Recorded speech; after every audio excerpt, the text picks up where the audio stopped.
Good morning, YouTube. How's everyone doing? I hope you're doing good. Yes, we are here.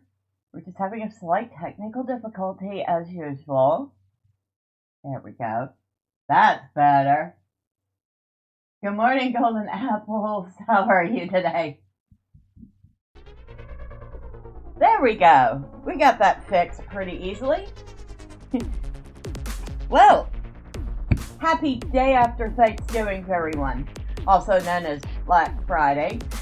And that has an interesting history because it didn't originally mean let's all go shop for sales the day after Thanksgiving. In fact, Thanksgiving didn't even used to be the last Thursday of the month. It used to be the last day of November, but that's a whole different history tale we won't go into today. You say you're doing good? Awesome. Hope you had a good Thanksgiving. Or a good Thursday if you don't celebrate Thanksgiving. So, today, I think this music might be a little too loud. There, that's better. Today, we're going to take a look at, well, what's on offer, what's on sale, what are the discounts, and is anything worth picking up? And, okay, it's oh, something's not working, isn't it?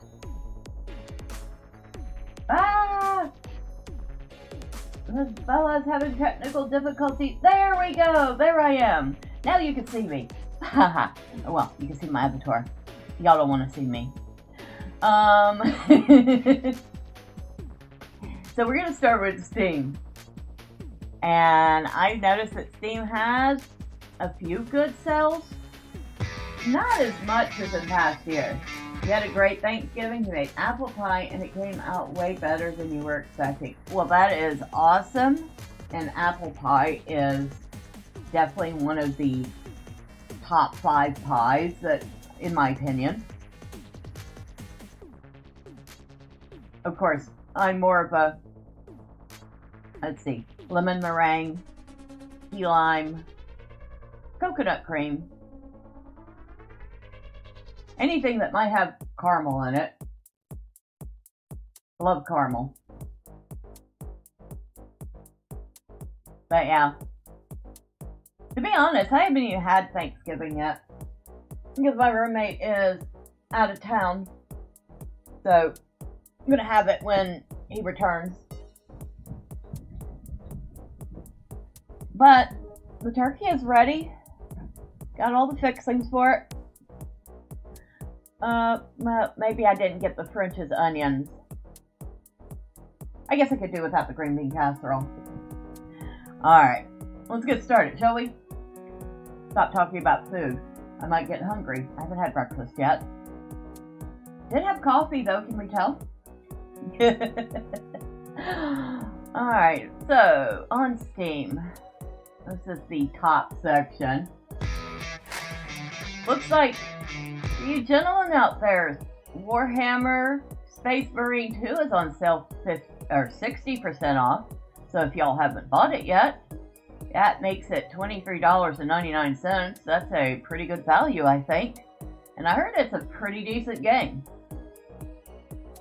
Got very positive reviews. Oh, let's see, what else are they showing me? Jackbox Party Pack 11.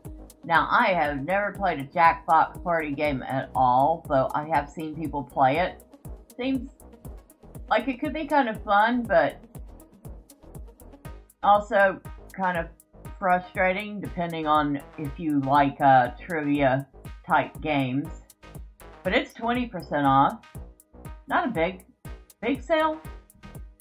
But it does make it $23.99 for those of you that enjoy that. I think I prefer the original Trivial Pursuit. Red Dead Redemption, the original, is on sale 50% off. That makes it $24.99, which is probably a pretty good deal. Now, I've been told I should try Red Dead 2. I don't know. I mean, it is kind of a open world type game. I don't know. I'm not feeling the whole Wild West that much, you know? Hearts of Iron 4, which is a military simulation game and is 70% off. So for you World War II buffs that like strategy games, that makes it a whole whopping $14.99, and it does have very positive reviews. Of course, it also came out in 2016. Oh, you're waiting for the winter sale? Because a lot of the games you want are currently not on sale. I know the feeling. I do. We'll look at my wish list after we look at what Steam's got offering and see if there's anything on my wish list that's on sale. Escape from Tarkov. Got mixed reviews. Released, I don't know if it actually released on November 15th or released into 1.0. Because I could swear Escape from Tarkov has been out for a while. And it's only a 15% discount, so with mixed reviews, I would say that sale's a hard pass. Wouldn't y'all? Dead by Daylight 3. Why are you showing me this? It doesn't even have a sale on it. Or is that Dead by Daylight 5? I am not sure. But, maybe it's just Dead by Daylight. I don't know. I guess we should probably go check it out. Yeah.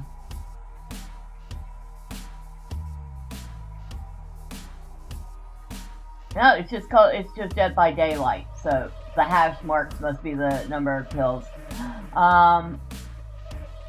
Trapped forever in a realm of eldritch evil where even death is not an escape. Okay, that sounds gruesome. But it's also got online PvP and online co-op. But again, it's not even on sale, although it is cheap, $20. So, those of you that like your horror games, this is a good deal. Ooh. Cyberpunk 2077 is 65% off, making it $20.99. I have kind of vaguely entertained the thought of trying this one out, because I'll be honest, Night City does look pretty interesting, and it is an open world game. You know, you love Cyberpunk 2077.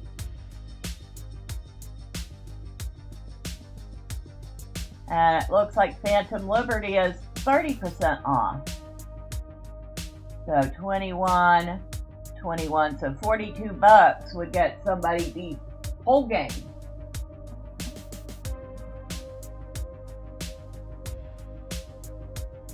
So the original game came out in 2020. I remember there was a lot of hype for this game, and it kind of fell flat. But they managed to redeem the game, and then the expansion redeemed it even further. So I've heard that it became a really good game.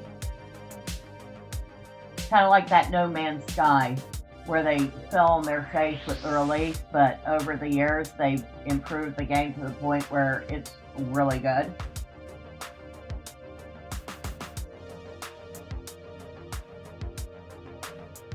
But yeah, I have entertained the thought of trying this out. Although I heard CD Projekt Red is, as a company, it's not going so great lately. Amazing story, amazing graphics, amazing gameplay. Cyberpunk is not just a game, it's an experience. You don't pick it up just because you like the theme or setup. You play it to truly experience what it's like to live in a cyberpunk world.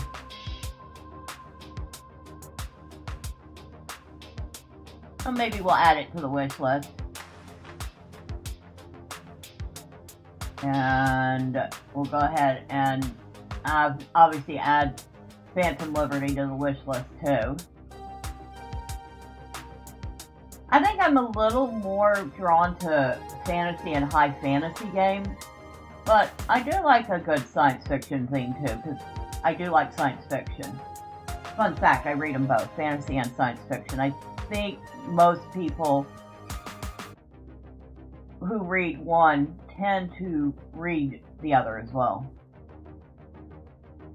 Sonic Racing Cross Worlds. Overwhelmingly positive, huh? It's 30% off, dropping it from $70. Holy heck, that's expensive. You'd say the Cyberpunk Edge Runner anime is also really good? I didn't even know there was an anime for it. Interesting, I'll have to check that out. But yeah, that drops the price from the whopping $70 down to more respectable $49. So if y'all like Sonic, y'all like racing games, it is, like I said, overwhelmingly positive.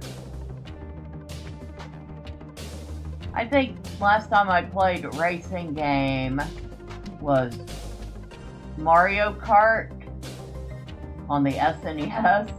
No, I can't say that because I've played a couple of Need for Speed games since then. Not the more recent ones, but like Need for Speed, Hot Pursuit, Need for Speed 2, old ones. And speaking of racing, for you Forza fans, Forza Horizon 5 is 50% off right now, making it $29.99.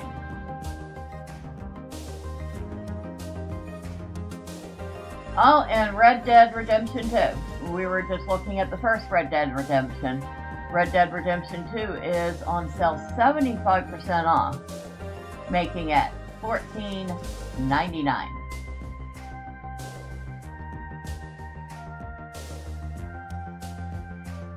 So, that's the one that I remember, trying to remember his name. Scruffy? He was playing this.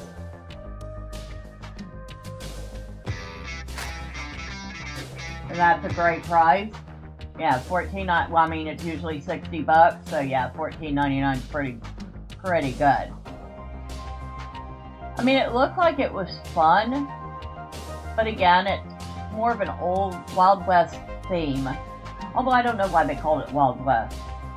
But trust me, things were probably more civilized. I'll put it on the wish list. I don't think I'm gonna get it. I never do. And it's been on sale for, I think, even cheaper than that before. Mountain Blade 2 Bannerlord. Early access to strategy action RPG. Create a character, engage in diplomacy, craft, trade, and conquer new lands in a vast medieval sandbox. It's 50% off. Now, this one I am curious to see the trailer. And if that music is still too loud, let me know. I guess I have to go here to do a full screen on it.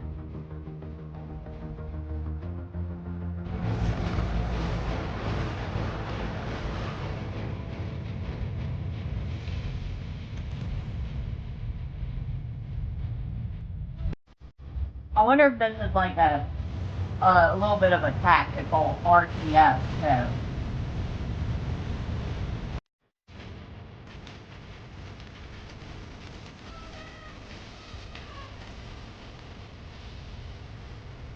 It looks like it would be.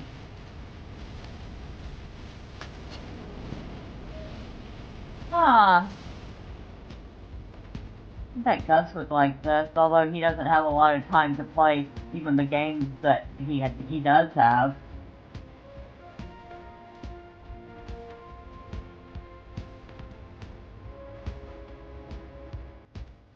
Does look pretty, doesn't it?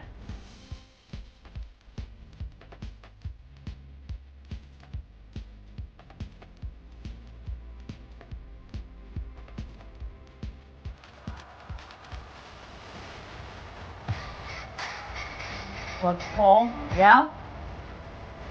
I mean, like I said, we'll take a look at the tag for it. It does look like there's some RTS elements to this.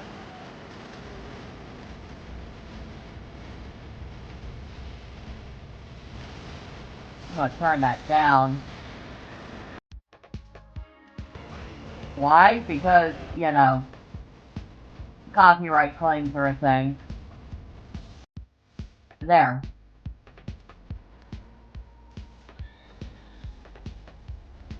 A lot of bloody battles.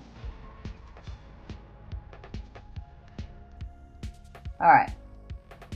So, by Hello World. It came out in 2020. That's actually a pretty good looking game for 2022. Medieval strategy, open world RPG, war sandbox, multiplayer, huh? Simulation, historical. Yeah, no, I don't see RTS in here anywhere. Maybe it's not real-time strategy. But it is 50% off. And the the deluxe edition is also 50% off.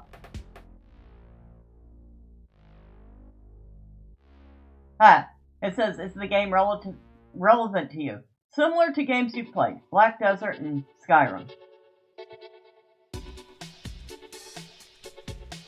So, single player online PvP. Yeah, see, I'm not into the PvP portion. So it would be single player all the way for me.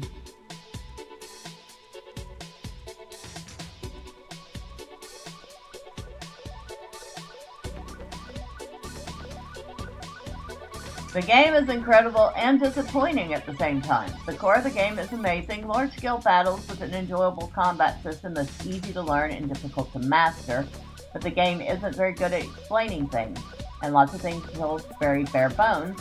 The dialogue is little to none, and for being a game with kingdoms and factions, the diplomacy is laughable.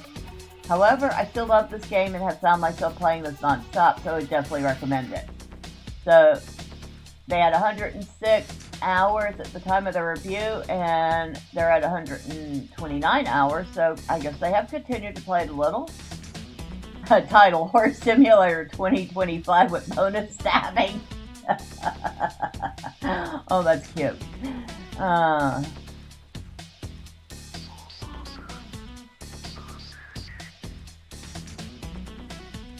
Ooh.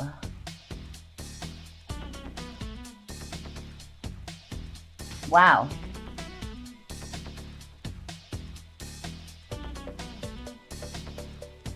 So this is more of a, well, as much a review of the developers as it is of the game.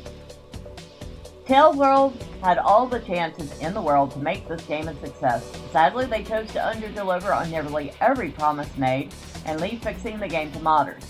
It took them 5 years to make an update, and they neglected to fix huge game issues during this time. It is my hope that War Sales is a huge improvement, but sadly, given the lack of patches or troubleshooting, I do not have faith that Tailworld will handle this responsibly or at all. Now, this is coming from somebody with, get this, 2,206 hours in the game. They gave it a negative review, yet they played it for that much. Wow.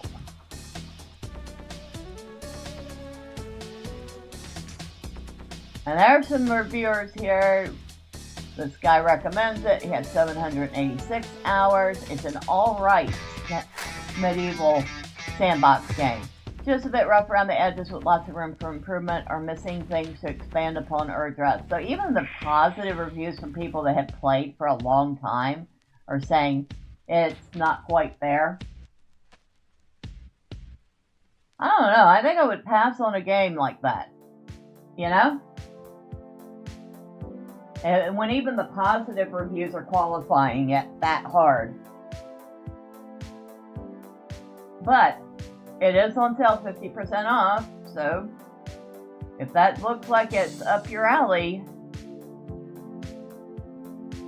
Now, here's one that I would put on my wish list because people are saying, well, not that one, this one, although I think the other one's on my wish list too. People are saying I need to play Yakuza 0. Now, or Yakuza 0? How do you pronounce it? It's probably Yakuza. It's 45% off, making it $10.99, and somebody said I should buy it before Sega pulls it down for the remaster. I did take a look at some game footage that somebody posted in Discord, and boy, is that game got brutal crunches and bone cracks,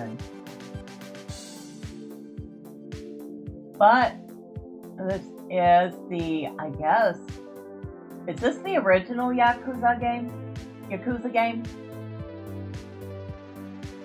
I feel like it's the first in the series.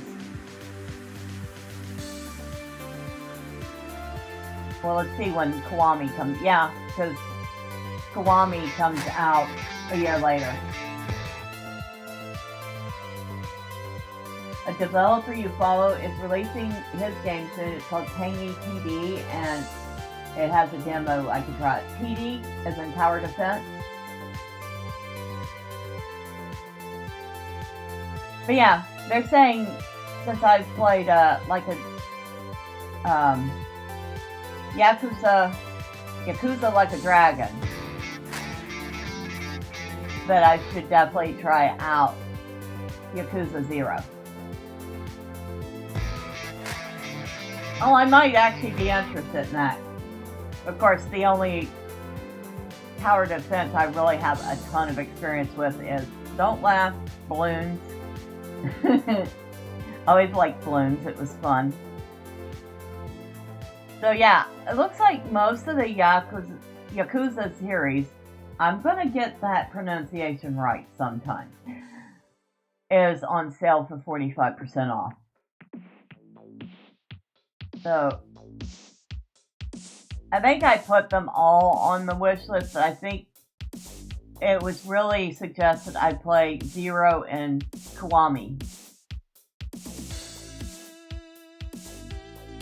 And I play it before I play Infinite Wealth.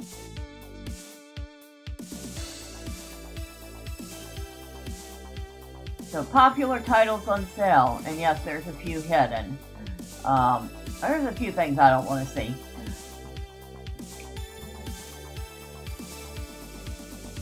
Dark Souls 3 is 50% off, making that $30, down from $60. So you Dark Souls fans that may not have picked that one up yet, you probably want to.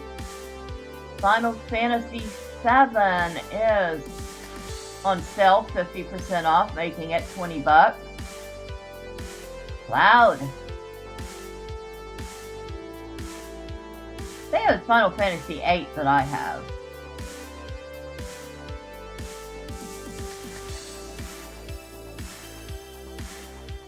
I think this is the original Final Fantasy 7 and not the remake. It is. Or Rebirth, they call it.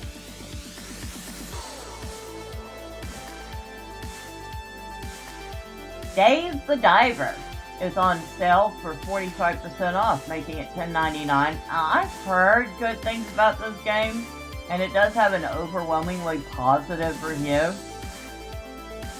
But it's just a casual single-player adventure RPG, and you go fishing during the day, and you run a sushi restaurant at night. But I guess there's also some mystery to uncover.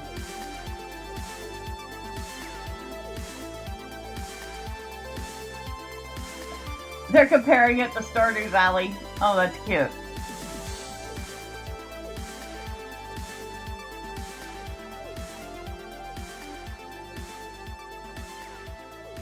Oh, somebody, I did not enjoy the theme of this game. It was too cutesy.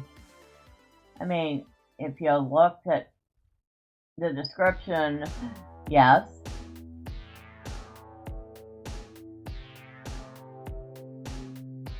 Hey, people that love it, you know?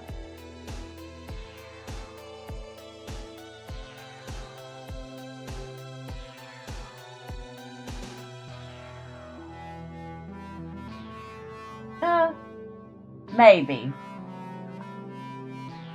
It's not a no, but it's a maybe.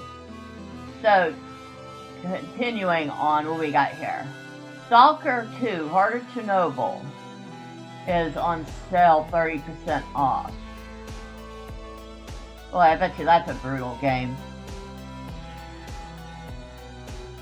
Yeah, probably gonna be fighting all sorts of mutated monstrosities. And what a horrible tragedy, too. I think I remember when that happened. It was all over the news for weeks.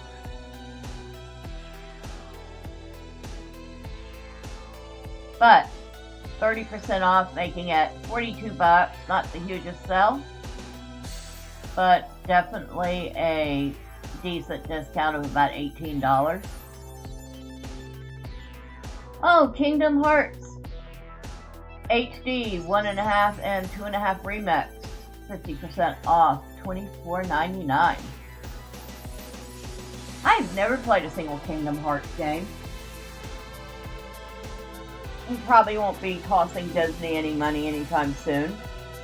But, I hear it was good.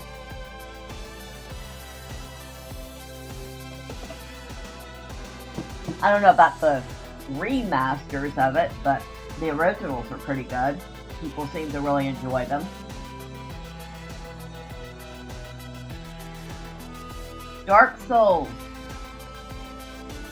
Remastered, 50% off. So, you Dark Souls fans, that makes it $20 if you haven't picked it up already, which you probably have. Now's a good time. What else we got? Final Fantasy 16. It's 50% off right now. So those of you that have been sitting on the fence on that one, you can pick it up for a respectable $25.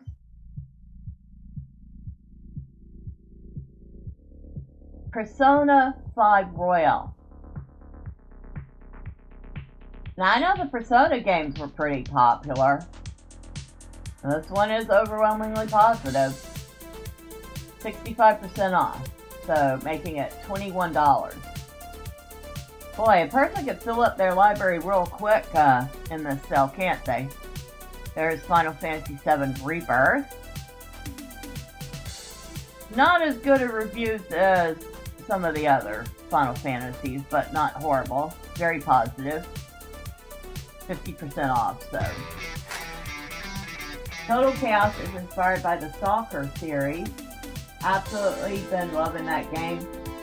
So for the atmosphere, it's really good.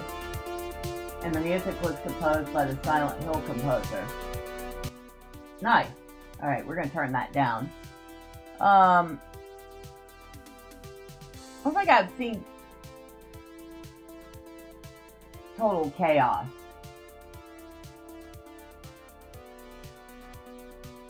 Now this is another one that's supposed to be pretty good. Metaphor Refantasio. And it's 50% off right now, making it $34.99. So that's usually a $70 game.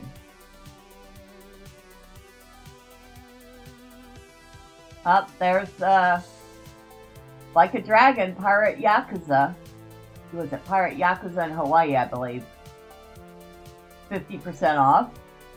Now this is one that I was told not to play before I play Yakuza 0 because it ruins one of the characters' stories or I guess spoils it from the original game.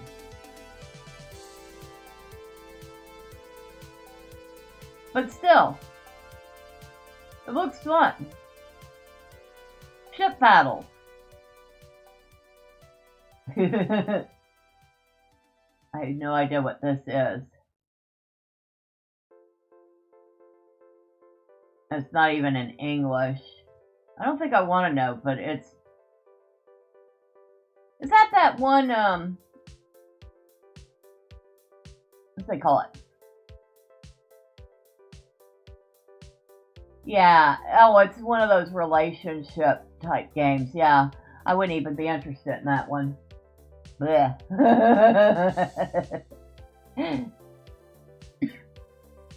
Sorry, this is not my thing. The first Berserker, Kazan.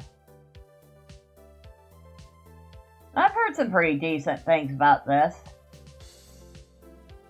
Kind of a Souls-like game.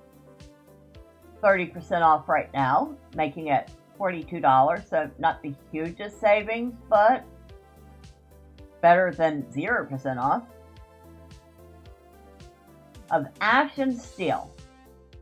Now, unfortunately, this one just came out, so it only has a 20% discount, making it $21.59, but it also has mixed reviews, which is too bad, because I was actually somewhat interested in this one. So, it's an immersive third-person open-world RPG created by a passionate team that values the essence of classic old-school RPGs and modern design. Explore the lands of a once prosperous island, hone your combat skills, and survive in the unforgiving realm of the Kingdom of the Seven. It just came out 4 days ago, and it's got mixed reviews. Which, like I said, not so great.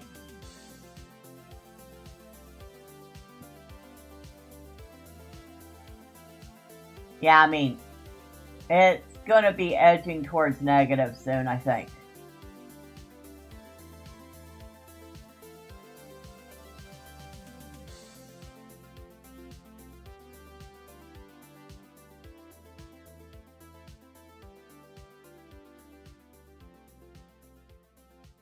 Let's see if there's a common theme. Excuse me.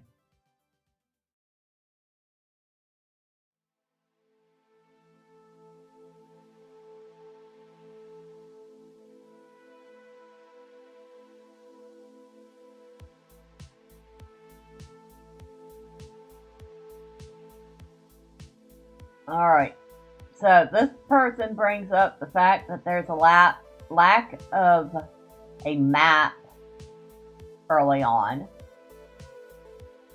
which is kind of funny considering that the main character is a cartographer and would probably be mapping as they went along.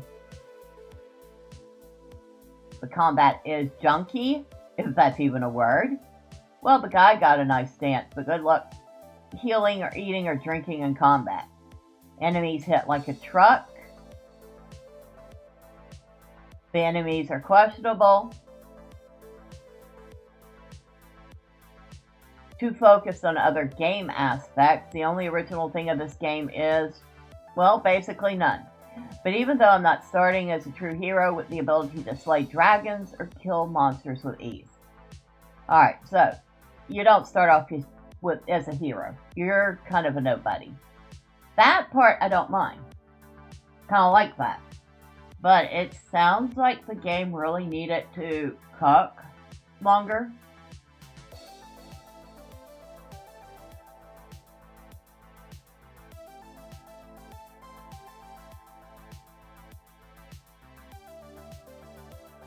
So, here's someone who says, I understand you want to create the illusion that this is one of those old school games that does without a map, compass, quest markers, and fewer explanations and quest dialogue. But for the sweet love of life, the areas are so huge, empty, and just filler that actually trying to find a specific location is too damn slow. There are so many filler NPCs in crowded areas. The city just feels like it has been made big for the sake of being big. And the farms outside the city, whoa. So why didn't you make it possible for us to ask for directions? Just trying to find a shop or trainer is a complete mayhem, let alone trying to navigate without a starting map of some kind.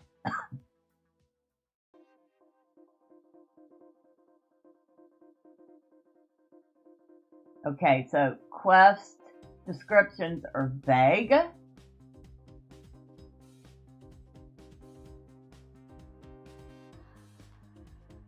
The game is secret and obscure. And this is not a person who's never played older games, because they've played the Gothic series. But he says they were smaller, more condensed games, so they could get away with many of the things that have been implemented in this one. That's a fair review. In fact, a lot of these reviews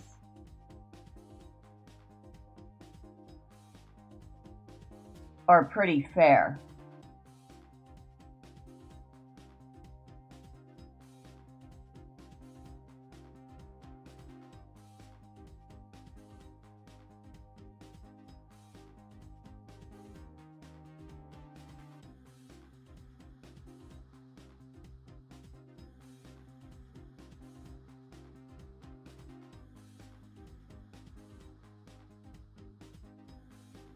This person had a big laundry list of things.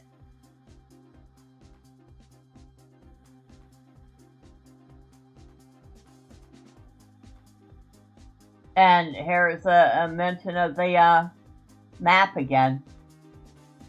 There's lots of people talk about this already, so I won't go too deep, but we are a cartographer, and we don't even think about making a map in our own journal or on a piece of paper with charcoal.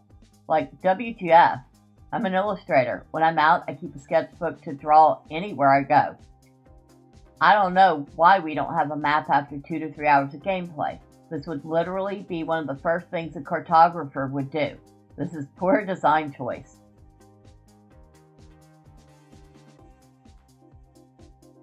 So yeah, I think we'll definitely not be picking this one up right now. We'll wait to see if it improves.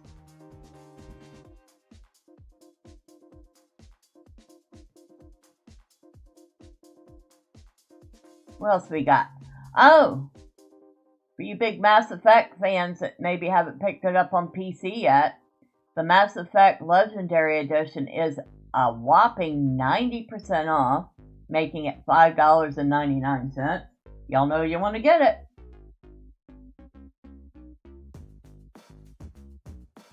Me, I've never gotten into Mass Effect, although I will admit I've seen gameplay of it, and it's a pretty good game. And that's coming from somebody who's just watched it. It's a pretty good game. Or game series.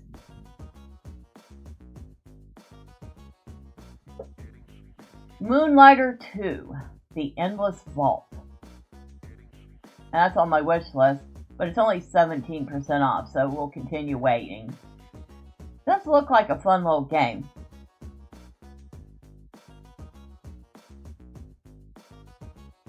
So it says, live the double life of a fearless adventurer and a crafty merchant. Dive into vibrant dimensions, brimming with shiny loot and pesky enemies. Grow your shop, tinker with weapons and gadgets, as well as make your mark among a ragtag community of castaways. It just sounds like so much fun, but it's only 17% off. Like I said, we'll wait.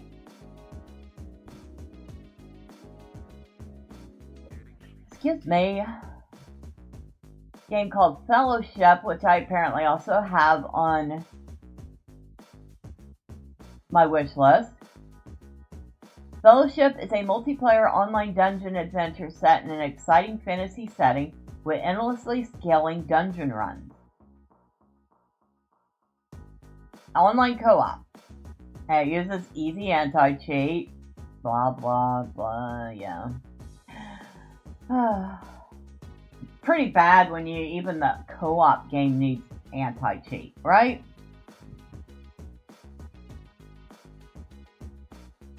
But it looks fun.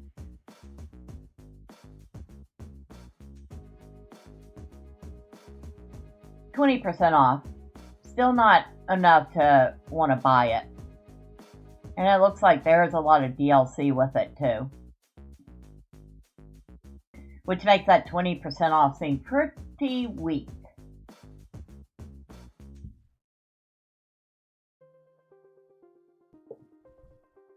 Oh, another big sale, 95% off on Warhammer Vermintide 2.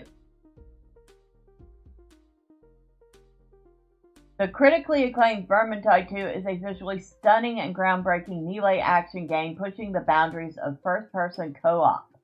Join the fight now.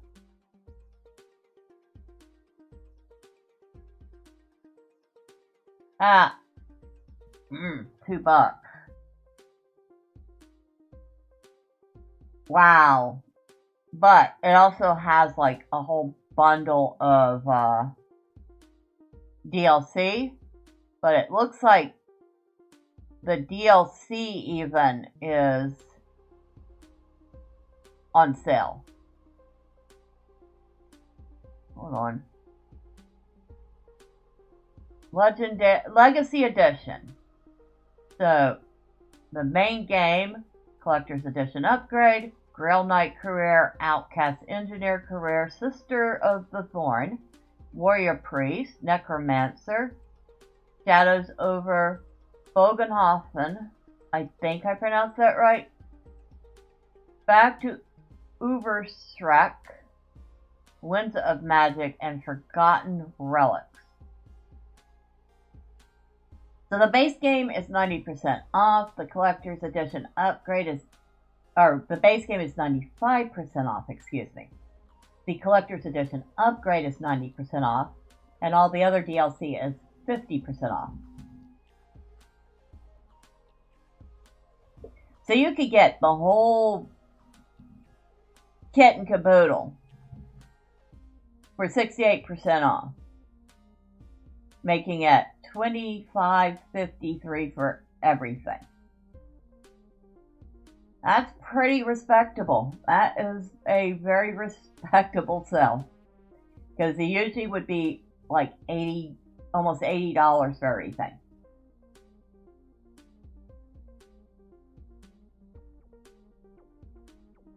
I would play the trailer, but I would have to mute it, I'm sure. But we'll take a look at some of the screenshots. I have no idea what that's supposed to be. That's some sort of monster. Ooh, that's ugly. That almost looks like a troll, but it's not. At least I don't think it is. Not like any troll I've ever seen. Undead. Are those kobolds?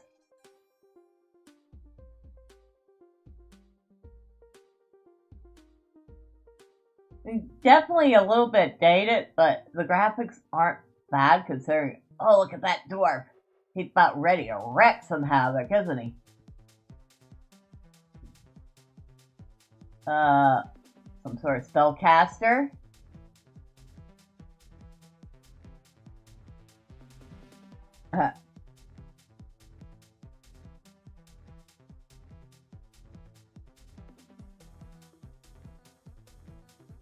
Screenshots are nice. Oh, you're looking properly like Guardian or Paladin type character.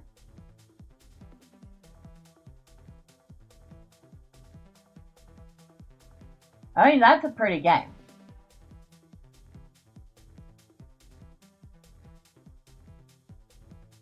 It does look like fun.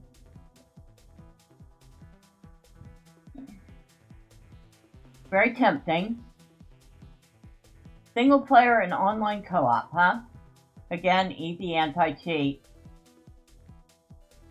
And requires an agreement to a third-party EULA or the Warhammer Vermintide 2 EULA.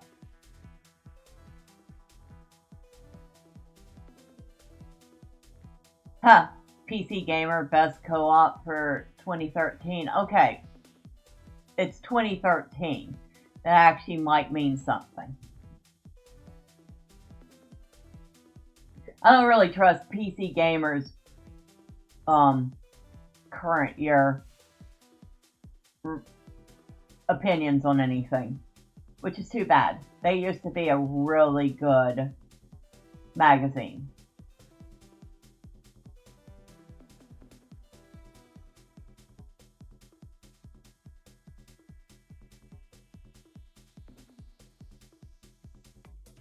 Okay.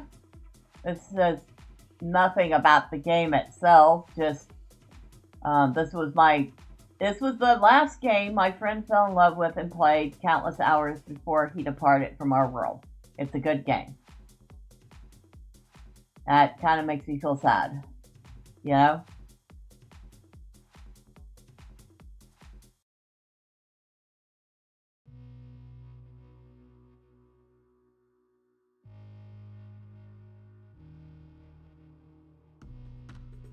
A lot of reviews are just like, it's good. That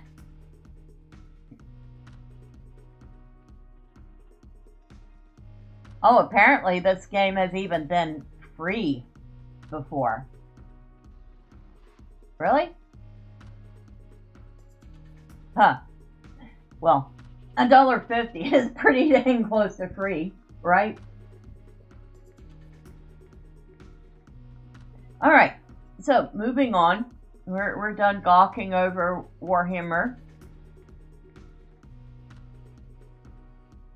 What is in the ignore list?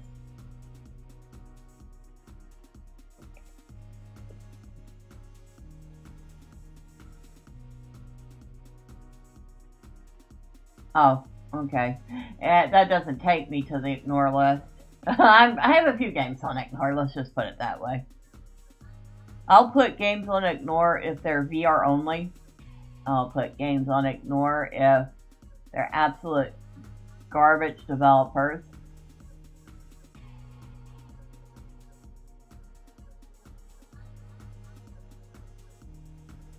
And I will put games on ignore if they are just too graphic in some way.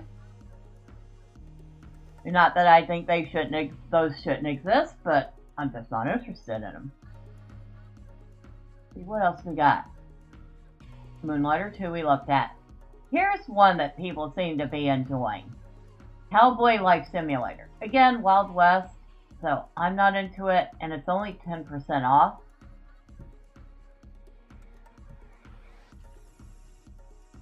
I did not accidentally put that in my shop. No, I didn't. I was just saying, I didn't put that in my shopping cart, did I?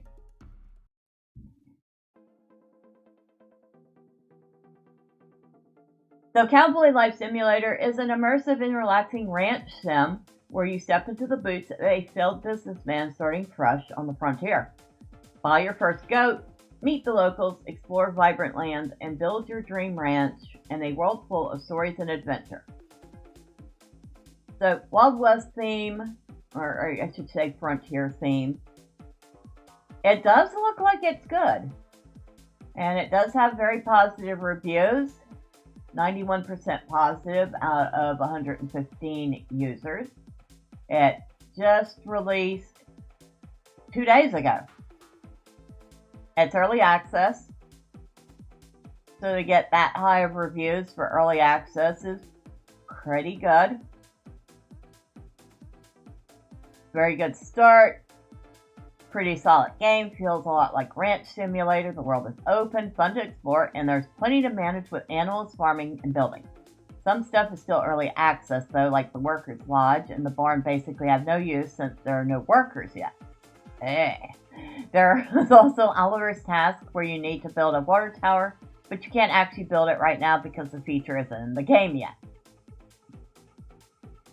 So definitely early access.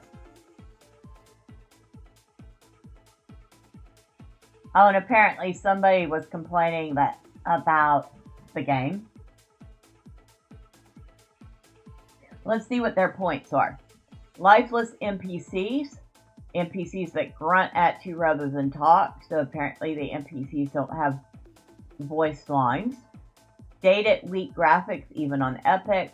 Tiny map that is mostly on rails with artificial borders and pathing. Jank everywhere. The sound, the graphics, floating rocks, rivers that stop in mid-air. Okay. Immersion breaking, non-Old West stuff. It's IMM, not EM. Modern balloon everywhere in the sky. Fonts on signs that look like they are from Windows 11. Icons and indicators from asset packs that don't come close to the Old West theme. Rock music that sounds uniquely out of place for the Old West. Just horrible. Refund it. Okay, that whole immersion breaking part, especially with the music. Yeah. You know?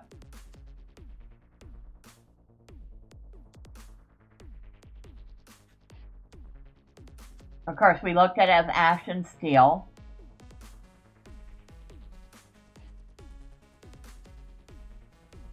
Ars Notoria.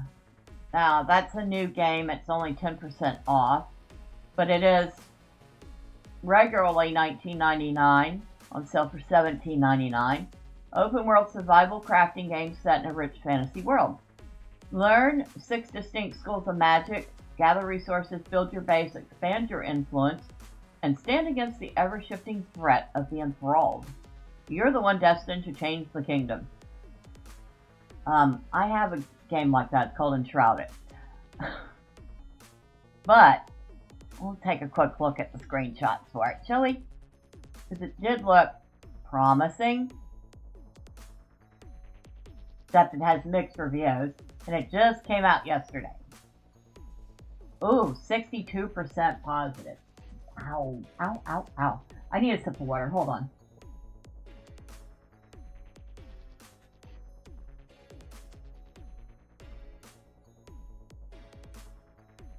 Alright, forget looking at the photos. Let's hop right to the reviews. Positive. I have had this on my wish list for almost 2 years. Well worth the wait. The pure amount of custom options is amazing. Full keybinds, distance at which you harvest, etc., etc., etc. So appreciate it. Exploration is amazing. Combat feels really good with each weapon type having its own skill tree with special abilities. Dodge, slide, stealth. Just buy the game beyond words. The $20 early access price. Now, this person received the game for free, has 60 hours on record, and is not recommending it. What can I say about Ars Notoria? I was part of the testing group about a year ago and spent time communicating several issues I encountered directly with the developers. After weeks of waiting for some glaring problems to be addressed, I eventually stepped away from the game. Now, on release day, I'm disappointed to see that many of those same issues still persist. While there have been new additions like expanded magic systems, questing, and city faction management, the core problems remain. Movement, combat, and basic quality of life features still need serious attention. I also want to mention the multiplayer setup, which is especially frustrating. The way it's currently implemented just doesn't work well. They really need dedicated servers or hosted servers. Relying on local game boxes feels outdated and unreliable. It's a major letdown. I hate to say it, but the game felt more promising a year ago. At least then I had hope. Today it's heading towards my uninstall list and I'm moving on. It does sound like he has some legitimate issues, although the whole relying on local game boxes for servers, I can't really say anything about that. I do that with most of my games. Hello, Warshark. Good morning, happy Friday, happy day after Thanksgiving. How are you doing?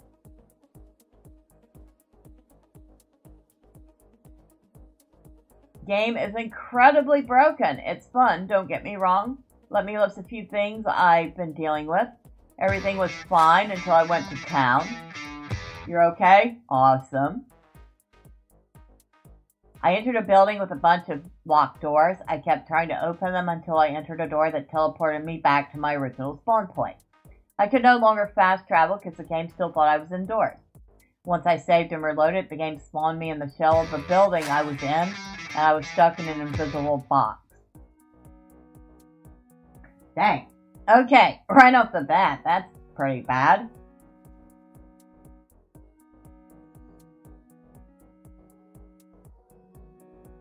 Alright, so yeah, the game is pretty buggy. Just too bad, it kind of looks interesting, you know?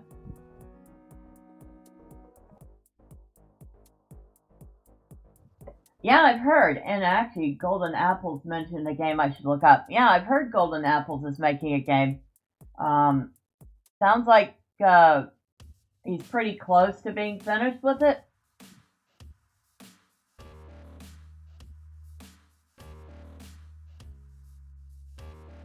Now, this is another one I have on my wish list, although I think I will continue to wait. It's only 10% off, but it's called Ethermancer. And I wish I would click on the right thing. Monster taming meets roguelite. Become the Ethermancer and fight alongside mythical creatures. Explore the ever-changing fractured ruins. Plan your moves and challenging turn-based battles, and watch your monsters grow stronger from previous lives and defy death. Get Metaphor? Yeah, I saw Metaphor Refantasia was on sale.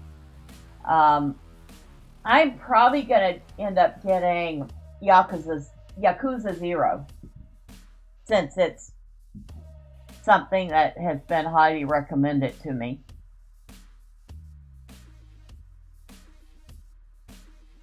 But yeah, Ethermancer is on my wish list. We'll continue waiting for a better sale on it, though. It was your game of the year last year. It does look like it's pretty good. Alright, so we've looked here. Usually they would have a section where you could see like the deepest discounts. They don't this time, which I'm kind of disappointed about.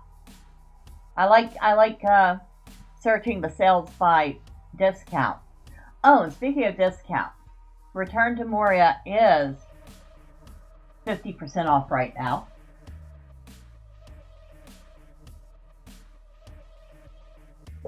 So the base game is $14.99. So if you were to pick it up right now, along with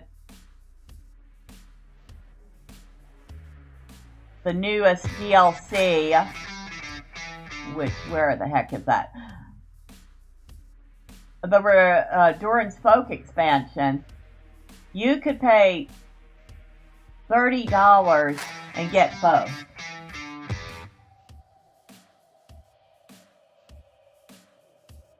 You say you woke up early to work on the game? Awesome, Golden. I've seen you mention it in Discord. At least I think it was you.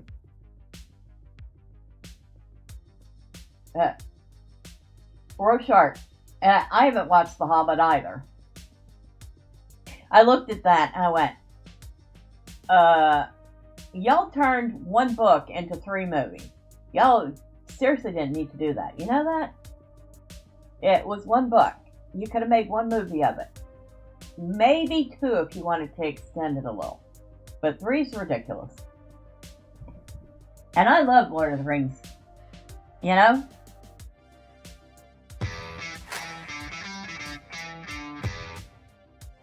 You must be talking about the new Dune movie.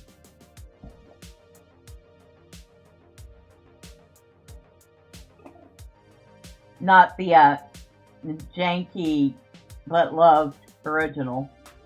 The 1980s. That's the one I watched. I still like that one. I know, it's not the greatest movie, but it's fun. Anyway, yeah, I kind of figured you meant the recent one. I think I still prefer the original. Warts and all. You know? Now, before we go look at my wish list and see what's on sale there, Tangy TD.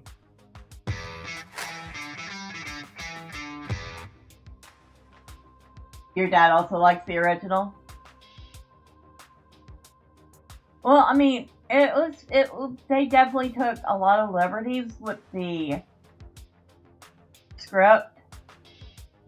It didn't quite match the book, but it was fun. It was a fun movie. It was enjoyable to watch.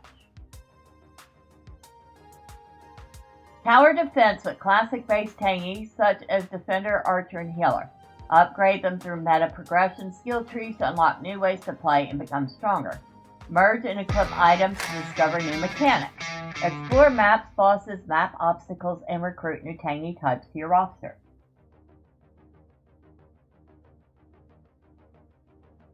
Well, the original Tron is a classic. Yes, it's dated, but it was an excellent movie. For its time. Of course, there are a lot of movies that are iconic. And you like Ares? See, I haven't seen Ares. I did see the... Which Tron was it? I've seen the original, and then I saw what they did with the... Oh shoot, I can't remember. Legacy. Yeah. I thought that one was pretty good. Again, not perfect, but I don't think anything's perfect. Honestly. Even my all-time favorite Lord of the Rings trilogy wasn't perfect. They took some liberties there. I mean, Arwen was not the one that rescued Frodo at the Fort of Brunnen. I know they just wanted her to be in the movie a little bit more, but that was probably coming very close to being a liberty too far. Especially since, personally, I would have loved to see Glorfindel, at least more Glorfindel, because he was like one badass elf.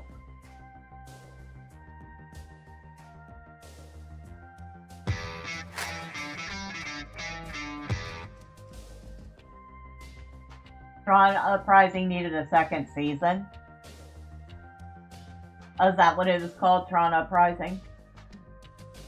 I have to check that out. Of course, I don't watch much TV. Like, almost never watch TV. And the rare occasion I do, it's usually I go to Tubi and go, okay, what do y'all have that I remember watching from way back in the day? I don't really watch current stuff. A lot of it's not that interesting. But if somebody says something's good, I'll at least go take a look at it. So if you say the Tron TV show was good, then I'll go see if I can't track it down and take a look.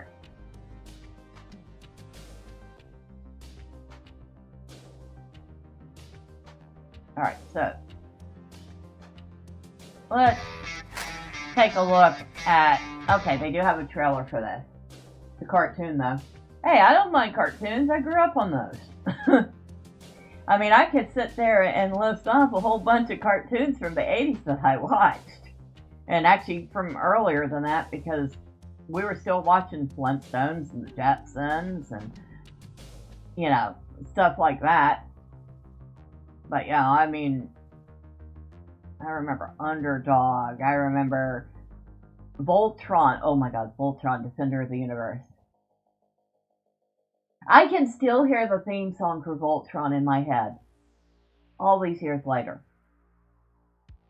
And I loved the interplay between all of the characters.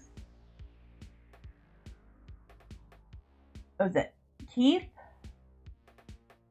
and Princess Aurora? You could tell they liked each other. Voltron did have the intro song is their theme song.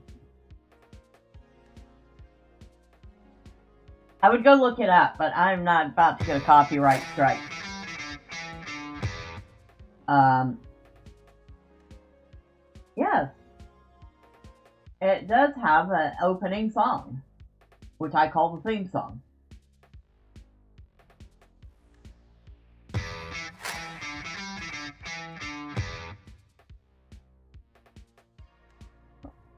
Let's go ahead and add this demo to our library, shall we?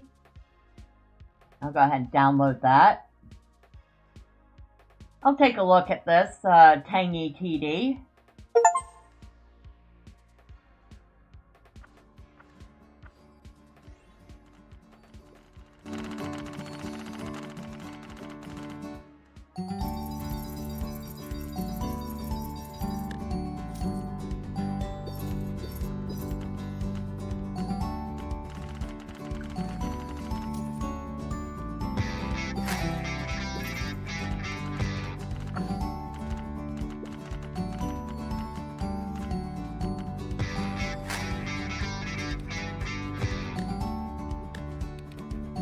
Oh god, no, they aren't. Are they remaking it? Because I hope not. They need to leave the originals alone. Because G.I. Joe and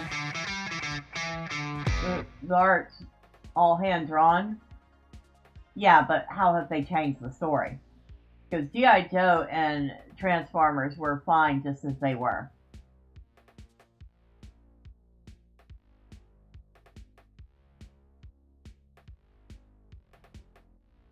Alright, so, as Golden Apples pointed out to me, Tangy TD is a tower defense game, and it has a demo right now, so go ahead and check it out. More based on current comics, which is a good story. If you have not read the current comics, so I wouldn't know. Alright, on my wish list. Vermintide 2, which is 95% off, like I pointed out. Red Dead Redemption 2, which I put back on my wish list again, even though I'm probably never going to get it. It's 75% off. Fabled Lands is 66% off, making it $6.45. Alright, we gotta check this out. A challenging old-school narrative RPG set in an open world. The current comic captures the magic of the original Marvel comics. See, I would have to look and see for myself. It's just that I have very little faith in Marvel or DC or even Image, if Image even exists anymore. I just don't have a lot of faith in them right now. You know?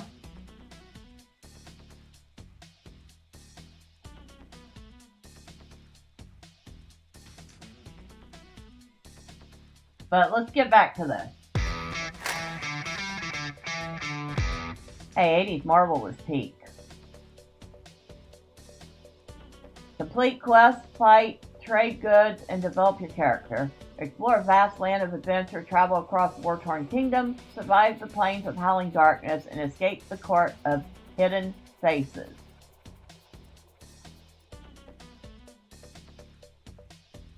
So it also looks like a turn-based combat game. But it just looks, I mean, let's look at some of the art.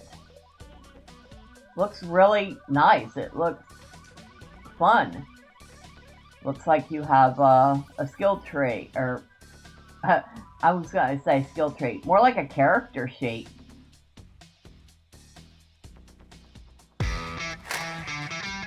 You're also excited at the chance of seeing G.I. Joe and Transformers together.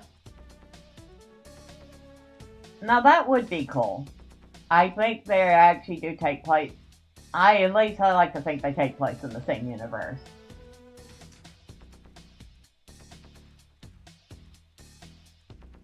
I like the art of this.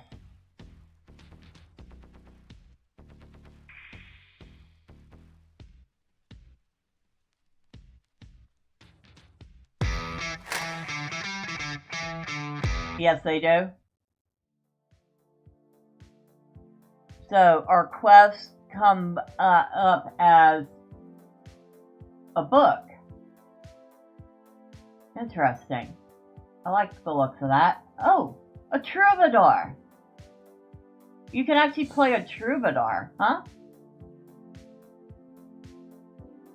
Ooh. Wonder if you can add members to the party. If you can have like a group.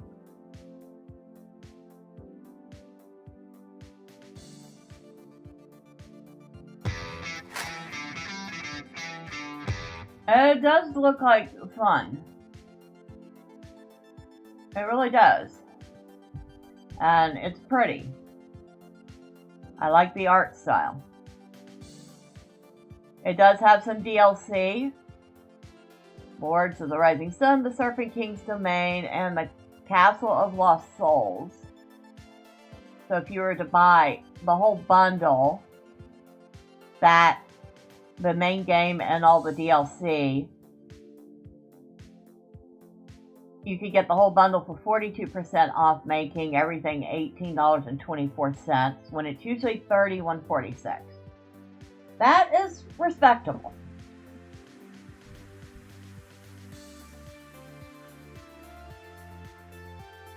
Has very positive reviews, 80%. That's kind of edging down towards mixed, but... Oh, hello, cat. Oh, yes, I will pet you.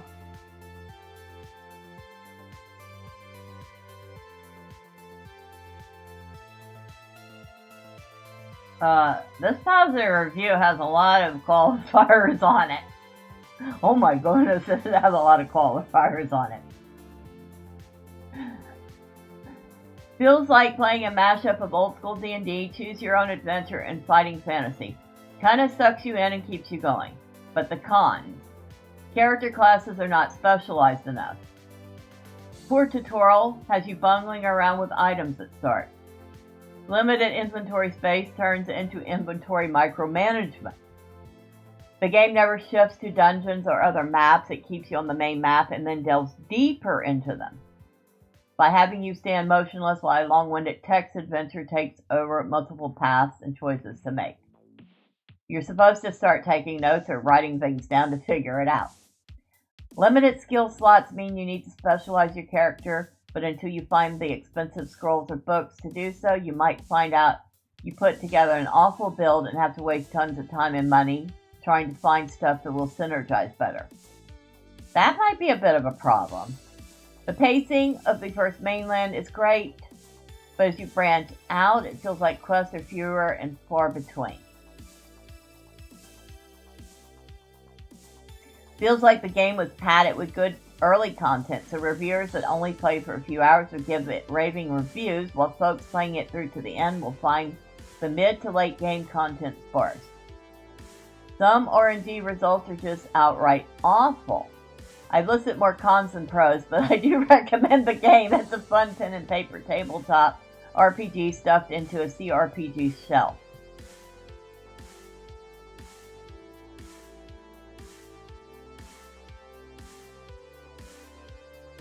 Bad rolls on the beginning can screw you over very bad. I wanted to like it, but it's not my cup of coffee.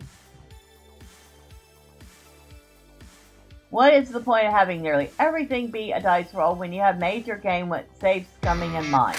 The game is a boring mess. The Banner Saga, I think I know what you're talking about.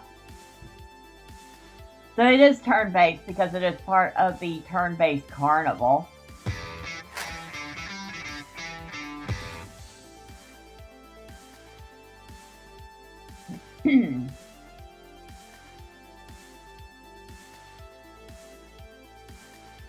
Might help if I spelled. Alright. Unfortunately, it is not on sale right now.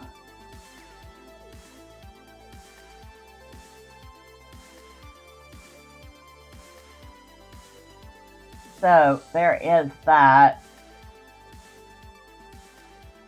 We'll keep an eye on it, see if it goes on sale later.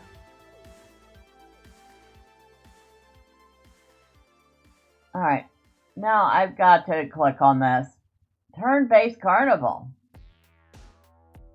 What we got on sale here? Anything good? Haitian Tactics. That's a card battler. I don't know about y'all, but I'm not really digging the card battlers. Am I just the only one that thinks that way? Worms Armageddon. Is that really a considered turn-based? It is. Those intrepid invertebrates return with a vengeance in the much-loved Worms Armageddon. It's a whole new can of worms. It's hilarious fun that you can enjoy on your own or with your friends. Oh my god, it has online PvP.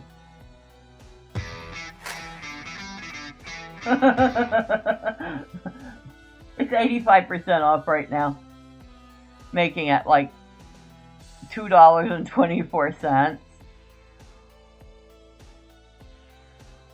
My god, I remember Worms. Such a goofy game.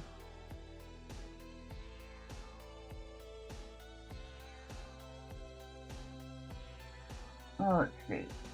Steam Rails to Riches. It's a hex grid strategy game. And from the sounds of things, it's about building a railway company. Yep. The official version of one of the best board games, Steam Rails to Riches. Take control of a railway company, issue shares, build railroads, deliver goods along the network of tracks and stations, and make profit to expand. So, those of you that enjoy an industry-type strategy game, they'd probably get into it. It's 55% off, so it's usually $10, so it's not even expensive to begin with. But right now, it's 55% off, making it $4.49. So, if that's your cup of tea, well, it probably doesn't cost much more than a cup of tea at the shop, you know? Now this one I want to take a look at because it's 75% off and it looks like it might be very interesting. Dive into planet tiles where strategy and creativity converge. Build and transform barren planets into flourishing worlds. Outwit natural disasters, develop vibrant habitats, and navigate complex challenges. Embrace a board game-like depth with thoughtful planning and strategic decision-making. And this came out in 2024, so last year. $2.49 right now.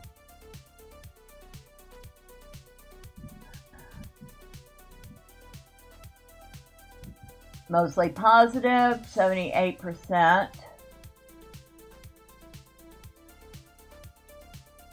Consider this a neutral review because my runs got better and better, but I still found the game too restrictive and orangey heavy for my liking. It's hard to figure out and actually build the special structures, especially on smaller maps when you start. The technologies you can pick before starting a new map don't change your game too much. The choices you are forced to make during the game can be game-breaking because they are random. So you're close to finishing that area you need for a quest, then you get hit by a flood and everything is destroyed, kind of frustrating. The tiles you get are also random, not just in land type, but also size and shape. You get a lot of mountains, you can make huge mountain areas, but you never get a quest related to them. All other land types have their respective quests, so not sure what's up with that. Planet tiles is surely a unique addition to the tiles builder genre, however it's just not that enjoyable for me. Okay, that sounds kind of fair.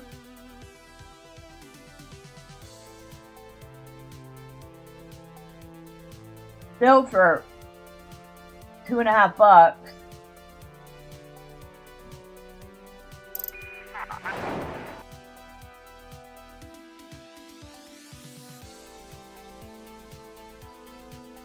Can we, I don't know. There we go. Planet Tiles is all about building up planets. without leaving gaps. Okay. Discover, raise, and upgrade structures to create settlement.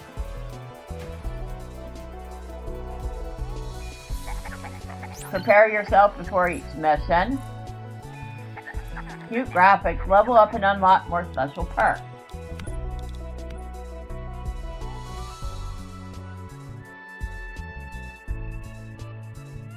I won't lie. I like the looks of this.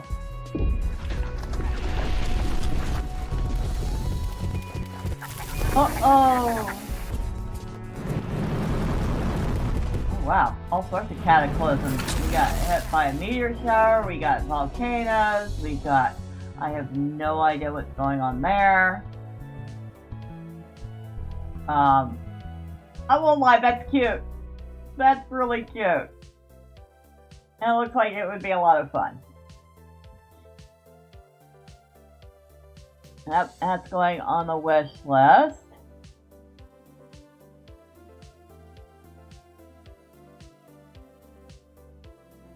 Another hex game. Now, the only games that I don't mind that have cards are like usually stuff like this.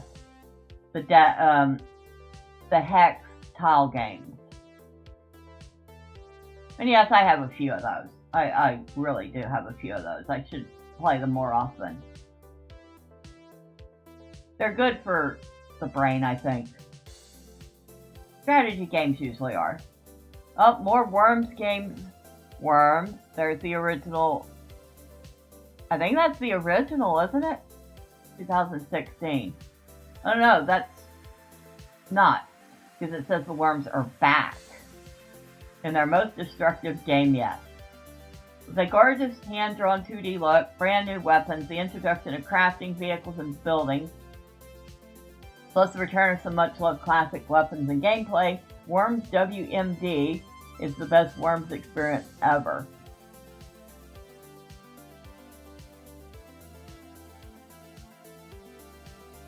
$85% off right now, but the deal ends in 26 hours.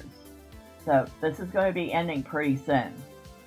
But it makes it $4.49, so if y'all are interested in playing a now almost 10-year-old game that's hilarious, well, there you go.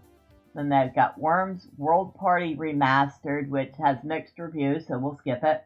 Worms Reloaded. 10 years on from Worms Armageddon, and the turn-based comic mayhem continues in Worms Reloaded. An all-new edition available for PC through Steam. Now this came out in 2010. Again, the sale is ending in 26 hours, 85% off, making it $2.99. Or you can buy the game and all the DLC that comes with it for $24.99. The Worms Collection Bundle. Alright. Got Worms WMD, Worms Armageddon, Worms. Now, there we go. The original and classic turn-based strategy game Worms. Up to 4 teams of Worms do battle over an ever-changing battlefield with falling weapon crates, exploding sheep, and more besides. Winner of many industry awards, find out what all the fuss was about. This originally came out in 1995. So yes, this game is 30 years old now. I'm feeling old. I remember when it came out. Oh my god. Single player or shared / split screen PvP.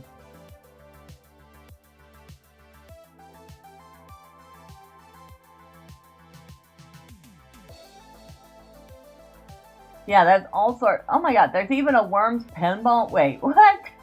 I didn't even know about that. It's got mixed reviews though. Oh, that's too bad. 66% positive. Okay, what's wrong with it? Not good. It worked the way it should, but it's just not good.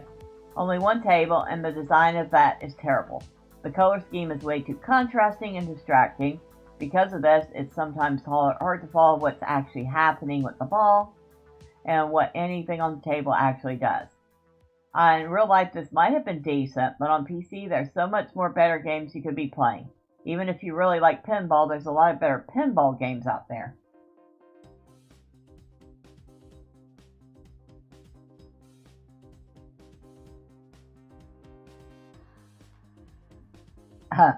Here's somebody saying that the pinball game is simply broken beyond me being able to get it to run properly.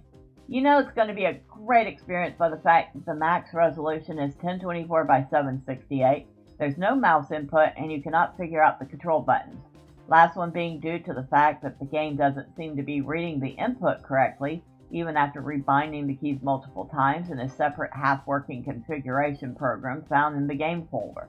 I just gave up on it. So, basically, the game is suffering from its age.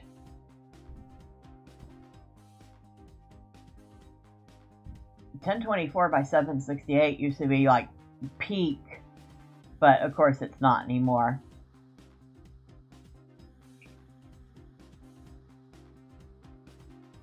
If anybody buys this game aside from just buying the Worms collection, you're just insane.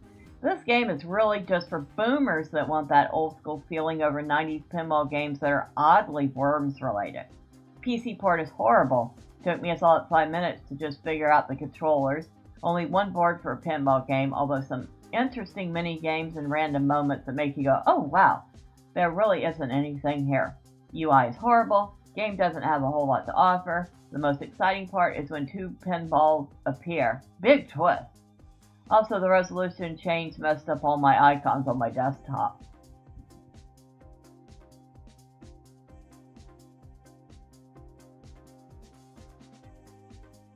Okay, so not the most spectacular game, it sounds like. Now, if I could ever figure out how to get them running, some of my favorite pinball games were the 3D Ultra Pinball series. And I still have at least 2 or 3 of the discs for the different games. Those were fun. Those were fun. Let me see. I don't think they'll even show up in the store. I know, we're going down a rabbit hole, huh? Yeah, they're not. There's 3D Ultra Mini Golf. Wait, what? Really? 3D Ultra Mini Golf. Yeah, but I bet you it's not the same 3D Ultra. Maybe it is. It is Activision. But, excuse me, not 3D Ultra Pinball.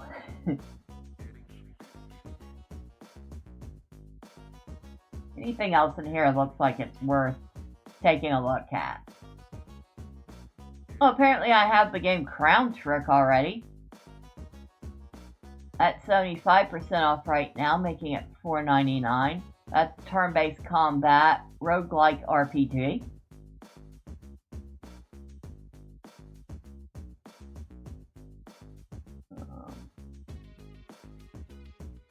Tokaido. That is a multiplayer game. Really? Discover the digital adaptation of Tokaido, the board game phenomenon. Uh-huh.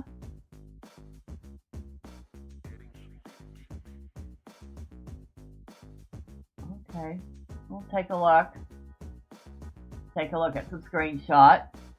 Very pretty screenshot.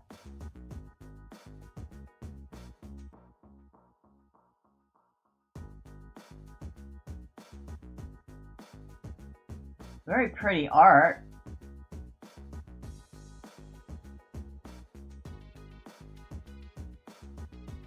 I guess we would actually have to look at the gameplay for me to understand what's going on here.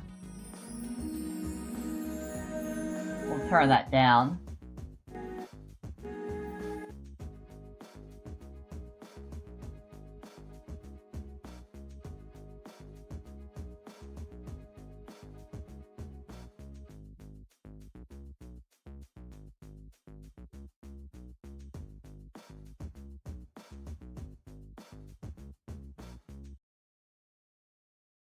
So what's the game all about then?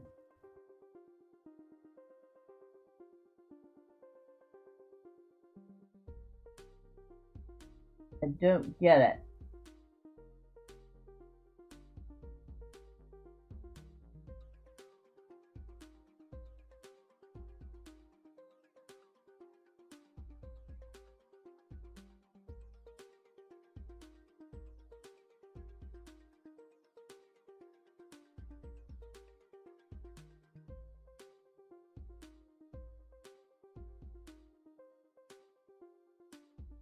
Very pretty, but this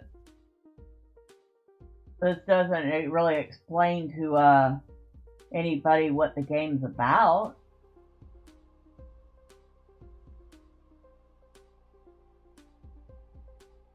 So I don't know what the goal is, or how somebody wins, or anything.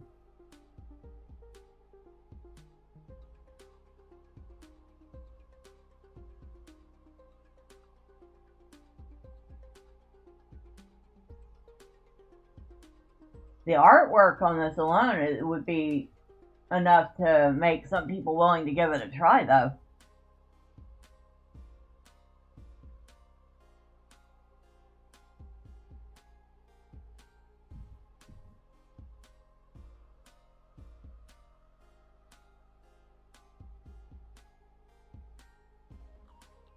Yeah, if I understood a thing about what I saw. Wait, okay.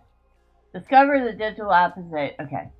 You are a traveler in the heart of ancient Japan, walking the legendary EC road from Kyoto to Edo, trying to make the trek as fulfilling as possible.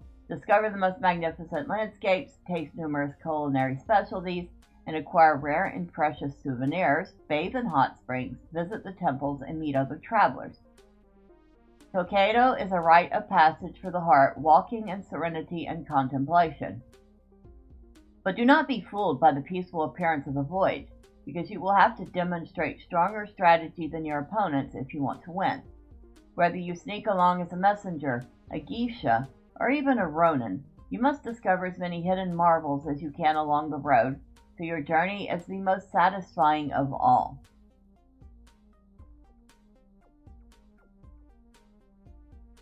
Huh.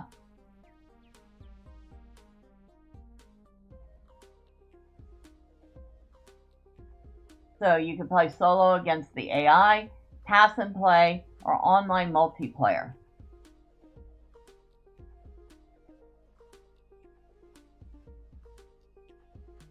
Multiplayer is broken. Did not try single player. Refund it. Alright. We're sorry to hear about your experience with multiplayer. It should be working properly. We also support remote play together and local multiplayer for playing with friends. While we understand your decision, we encourage you to give another try, including the single-player mode.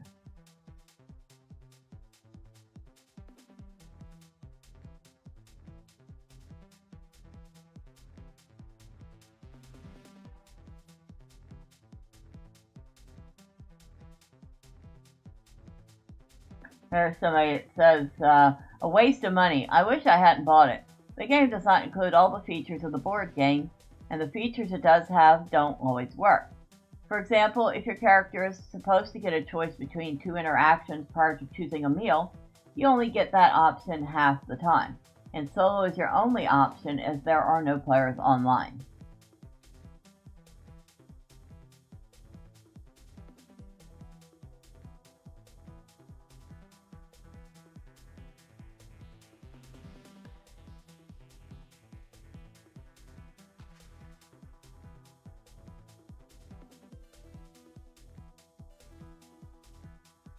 So it is time-based as well as turn-based.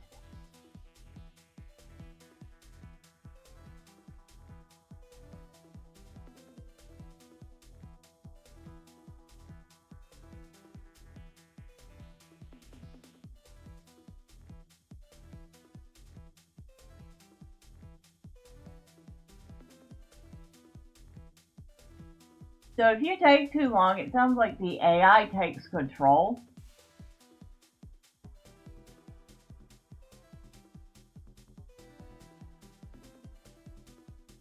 Multiplayer is not working. My friend was ahead of me and it never registered for me, and she still showed behind me even though she moved twice.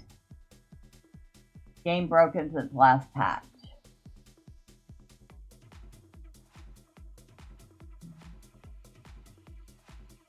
I mean, it looks pretty, but I mean, I'll put it on the wish list. I want to keep an eye on it. A lot of the stuff on my wish list is stuff I'm keeping an eye on. I hope y'all know that, right? Charterstone. Another tabletop turn-based board game. Another one that looks pretty cute. Build and discover in Charterstone, a digital board game campaign. Shape your village into the new Eternal City. Single player and online PvP. Looks cute. Came out in 2020. Not really into that one. I'm more interested. That Tokita was more interesting.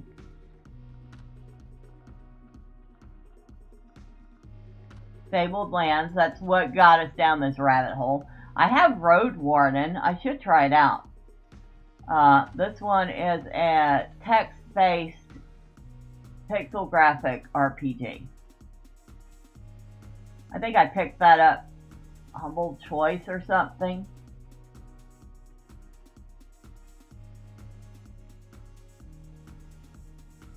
Hair Escape, I have that one.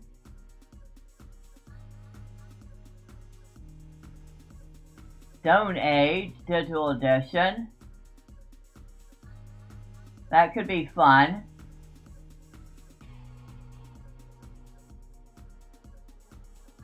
But yeah, there's a whole lot of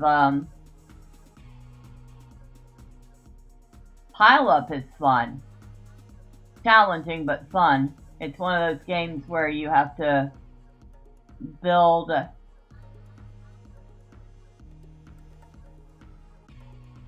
it's a strategic building game.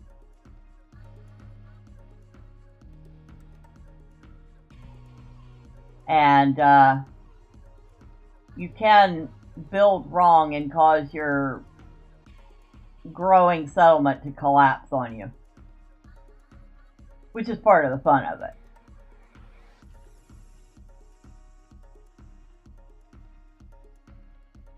Pretty interesting sell, I'll be honest. I have Wingspan.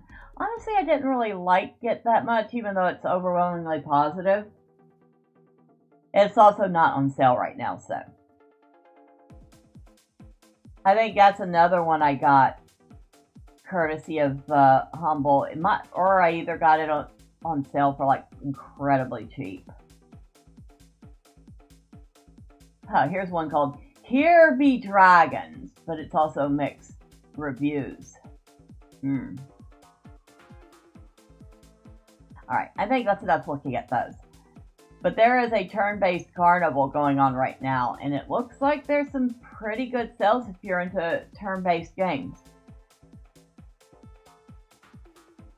Planet Tiles. I'm probably going to end up getting this one, the Planet Tiles, because it looks good.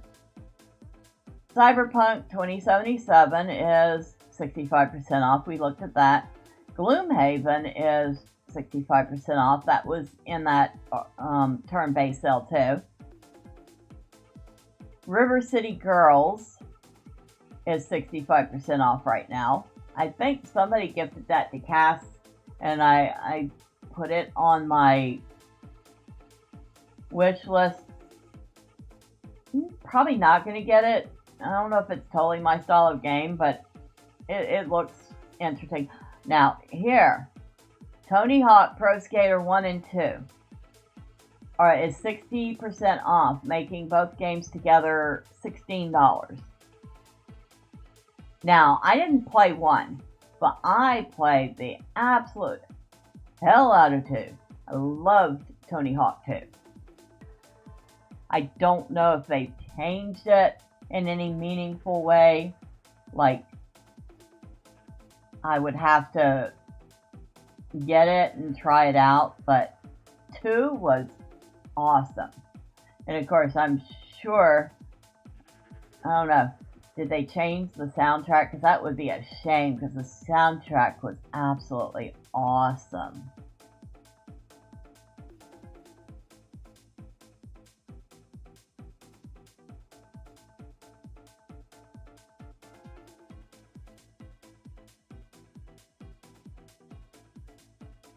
So no local multiplayer.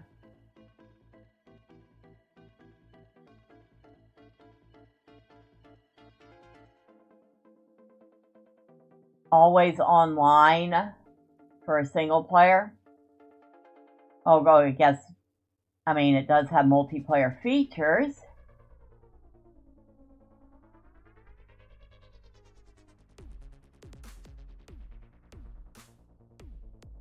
Wonderful remake, but doesn't work with multiple monitor setup. It always switches to the second one. The problem has been around for 5 years and still hasn't been fixed. I don't think it ever will be because the studio is dead. Oh, Vicarious Visions, Iron Galaxy Studios, Activision.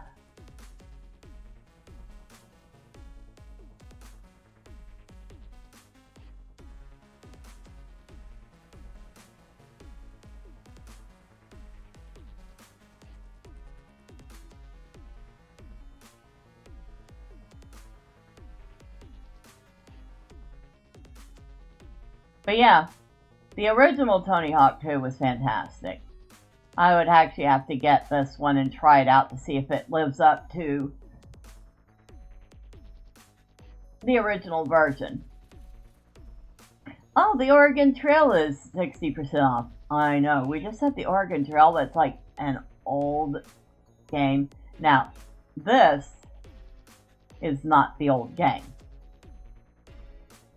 And it looks like it's got mixed reviews right now, 67%, huh?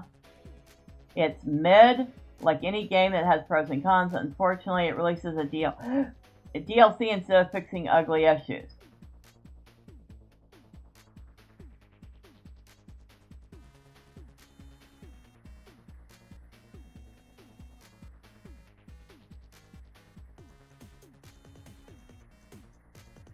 Full of bugs, requires a bunch of paid DLC to get more playability.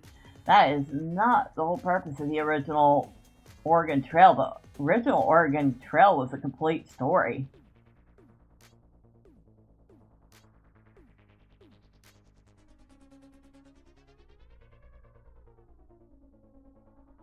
Although right now you can buy Oregon Trail for $11.99.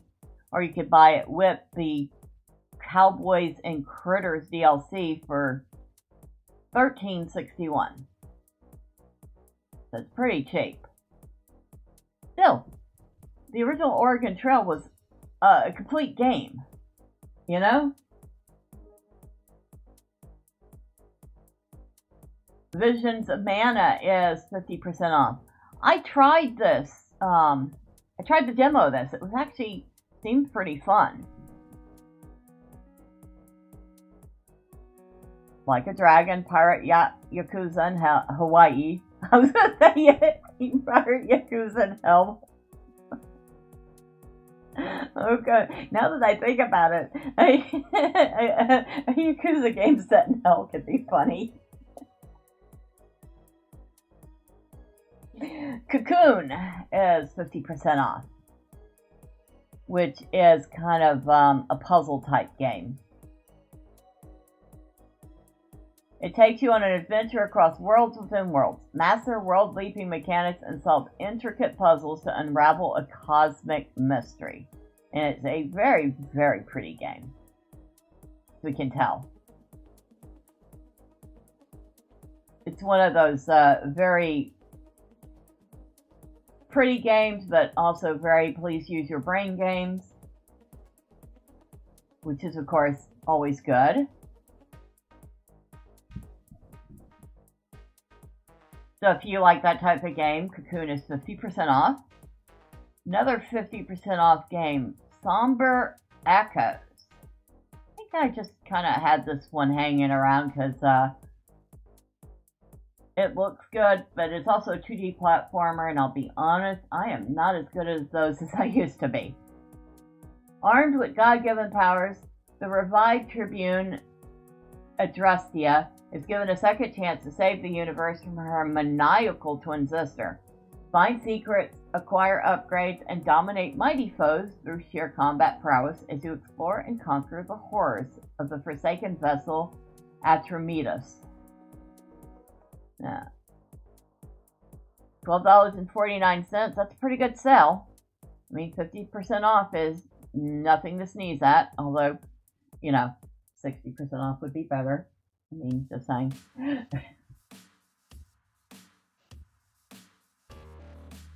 Alright, this isn't the type of game for everyone, but I thought this one looked cute. Miniko's Night Market. It's a narrative-driven social simulation adventure game that celebrates Japanese culture and invites players to craft whimsical items, eat delicious snacks, and ultimately enjoy all the cats. And it's 50% off, making it $9.99. And it's got a very cute art style. That's Miniko. Or maybe Miniko's the town, but that's your character, the little girl here. And that's her dad. And you can fish. Look at the way the water is drawn. Very, very stylized, but very cute. There's a kitty cat. There's another kitty cat. This town is full of cats. Yeah.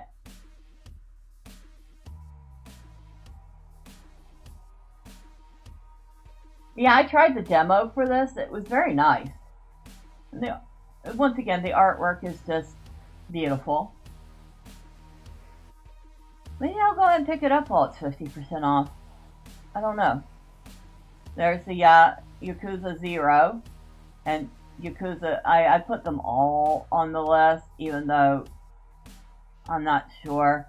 Oh yeah, I didn't put 3 on the list. 3 is the only one that's not on sale right now. So I don't know what the deal is with that. But all the others are 45% off, making them like $11 each. So if you haven't completed your Yakuza collection, now might be a very good time to do it. Lightyear Frontier is 40% off. Now this is an open world survival crafting game. And I actually should take this one off my list. Wander Slop. It's too bad. It looked like a very promising game. Alright, let's look at Lightyear Frontier. In Lightyear Frontier, you use your powerful, trusty mech to farm on a large, beautiful alien planet. Settle your homestead, farm and deliver produce to remote colonies, gather and manage resources, build, craft, explore, expand, improve your mech, meet neighbors, and make a place to call your own. And y'all can quit calling me. Get tired of getting calls from Scam Likely. Don't know who you are? I don't care.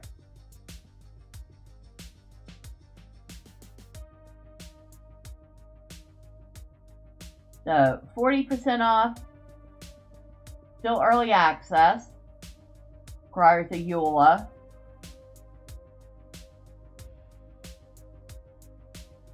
But I just kind of like that whole mech. And I think you're actually playing as a dwarf too, which is another plus for me. See if they actually show your actual character. Or just...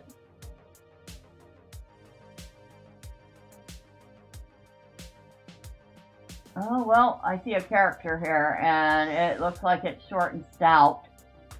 It sounds like me. Yeah, I believe it is a dwarf character.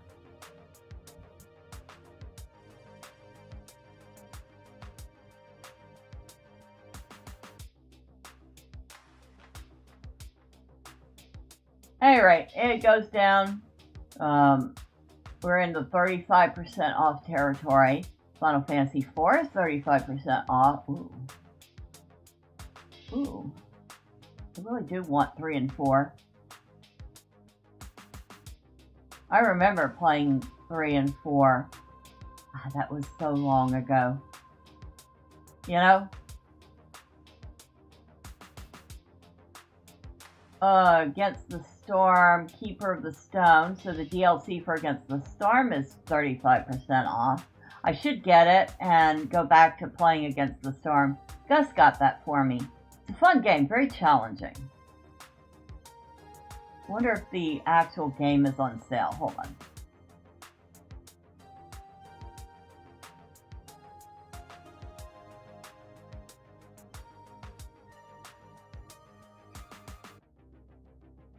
It is. It's 50% off right now. So I can actually attest to the fact that this is a very good strategy simulation game. A dark fantasy city builder where you must rebuild civilization in the face of apocalyptic rain. As the Queen's viceroy, lead humans, beavers, lizards, foxes, and harpies to reclaim the wilderness and secure a future for civilization's last survivors. This is really good. It's got a beautiful art style. It is very challenging, but it's very satisfying when you figure out a nice combination or you find new resources or you manage to survive without pissing off either nature or the queen. So I do highly recommend getting this one while it's on sale.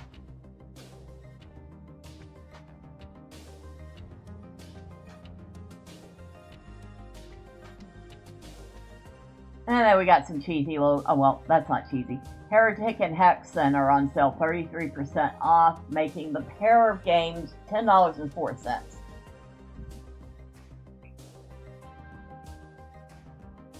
Oh, Airborne Empire is on sale.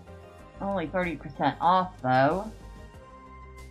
So it's $17.84 instead of the $25.49. I tried the demo for this. I like this.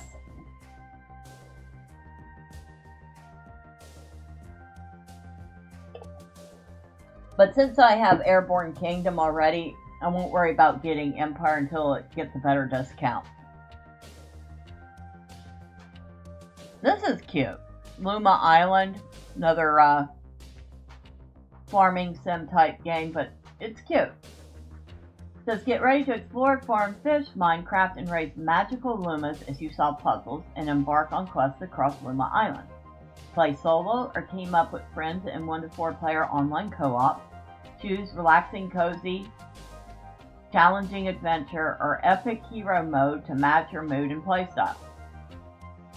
So you can make it as easy or as challenging as you want.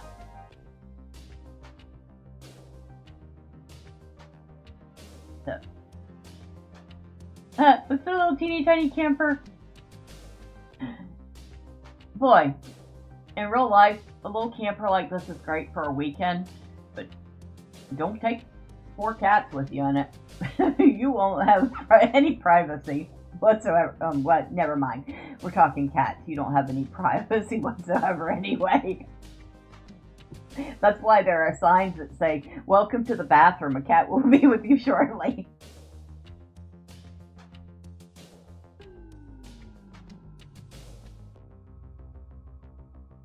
But yeah, this looks fun. This looks like it would be a lot of fun to play with a couple of friends too. Just because it's okay, granted, it does have a bit of a console game aesthetic, but it still does look quite adorable. Oh look, lava. No, you're supposed to get over from here to here. very carefully, I'm sure.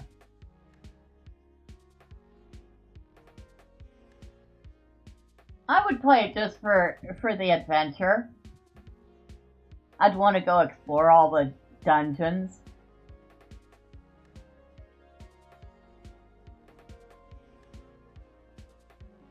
And the last ones under the 30% off are Hell Clock, which looks really good and challenging.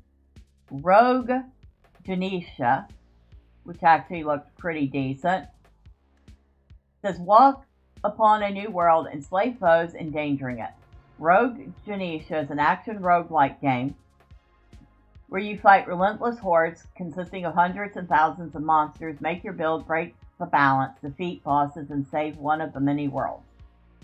So, well, I kind of like roguelikes, so there is that. And Unholy, I think, is also, it's an action roguelike. It also lists itself as having actual content. In a world overrun by vampires, a group of nuns with their own stories have arrived at the Hunters Guild. They are ready to wield any power, even that of demons, to defeat the enemies. What fate awaits them on this perilous journey? That would be more of a me thing. I would not play that on a stream. Just saying. Alright, so I think we've looked at plenty in Steam's Black Friday sale. And they do seem to have some pretty decent ones. Not as good as last year. But that's not as much on Steam as it is on the developers putting their games up. So, one or two are definitely probably going in my buggy today, but they're incredibly cheap, so that's why. Now, of course, Steam isn't the only one having sales today. So, next up, we're going to take a look at Humble Bundle having a 15 for $15 Black Friday. And see if it's worth paying $15 for these games. We have the game Endling, which I believe I actually own. Hold on, let me check.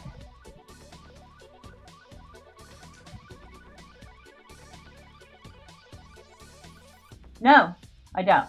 And actually, Endling Extinction is Forever alone is worth $30. So, will a mother fox manage to keep its little cubs alive? Experience a world ravaged by mankind through the eyes of the last fox on Earth in this eco-conscious adventure. Yeah, it's got a heavy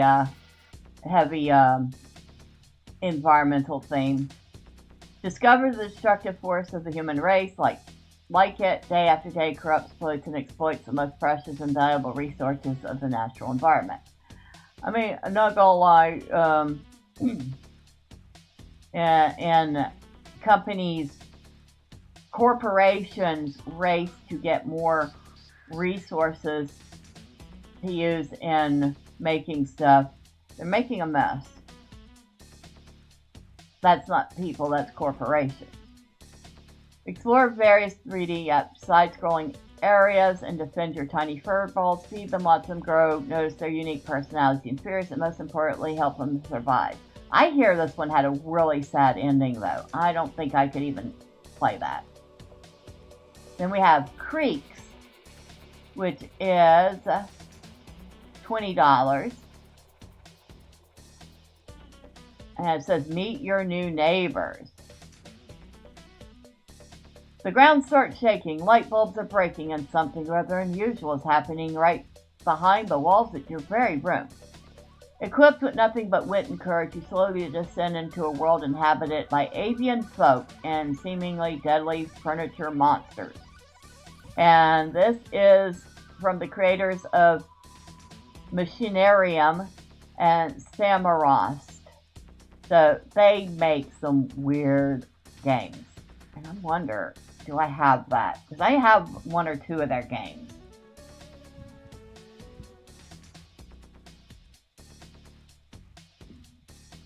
I don't have Creeks.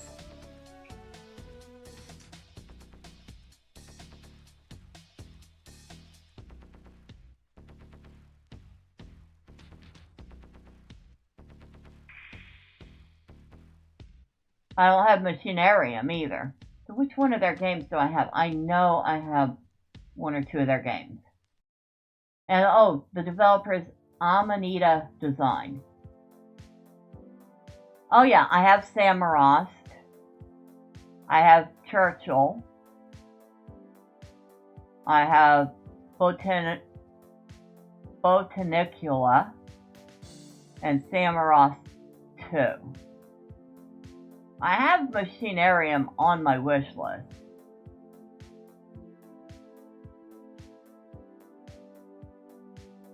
And I have Samarost 3 on my wish list, but their games are like weird. Like I don't even know how to explain how weird. And in fact, the first Samarost is free. So there's that if you want to check out their games for yourself. But I mean, just look at the art style alone, you know it's a weird game.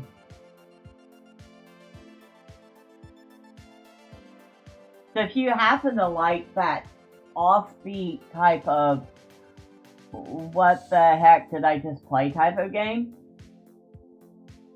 they're probably a studio you want to check out. Okay, what else do we have?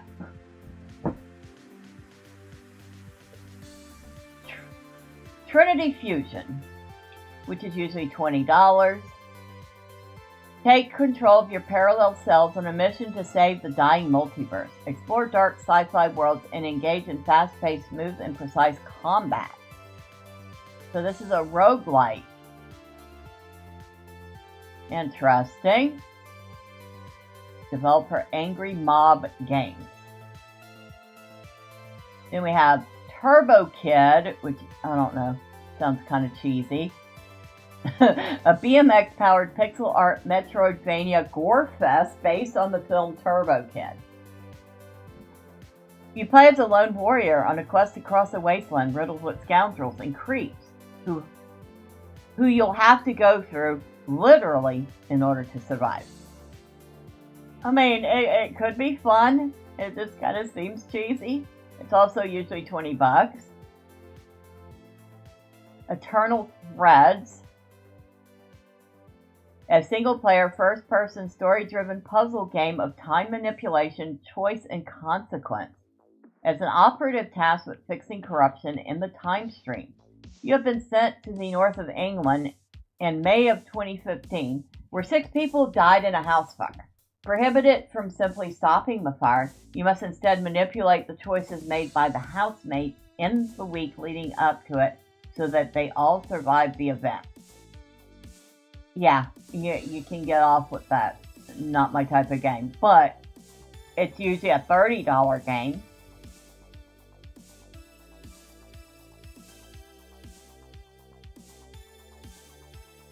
Brewmaster, Beer Brewing Simulator. Usually $18. Obviously, I think the name speaks for itself. Use a huge range of ingredients and equipment to brew different beer styles. Learn the process start to finish. Come up with your own recipe and create the beer of your dreams with a thorough, true-to-life simulation of brewing chemistry. Turn passion, precision, and preparation into progress. Enter competitions, fulfill job requests, unlock better equipment, and grow your reputation as brewmaster. Okay, since I don't know the first thing about beer other than, it usually includes some sort of wheat or barley and hops and some fermenting, and I can't stand the taste of it. It seems like a decent game. It only has a 77% positive on Steam, so I don't know how realistic it is. But oh, we missed a whole couple of games here. We're hopping around. We got Yellow Taxi Goes to Vroom, which actually has 97% positive on Steam. And it's usually $17. A trippy arcade platformer ready to take you on a crazy adventure. Wait, it's not a driving game? Loving Laboratory. Hey, Cass! Happy Friday, happy Black Friday, and thank you. How are you doing? How was Thanksgiving for you?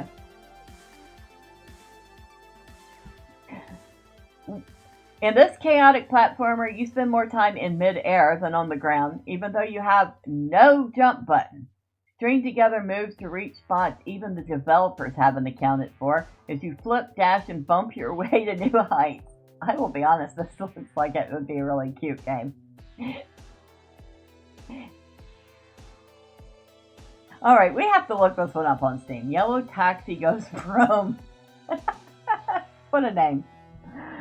What a name.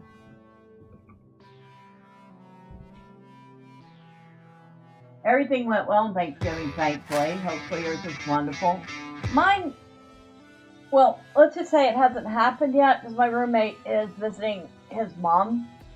I guess they got together a bunch of relatives that aren't often in the same room.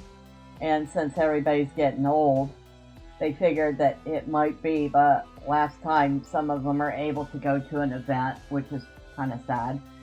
But the fact that we have to face as we all get older. But we're having it on Saturday.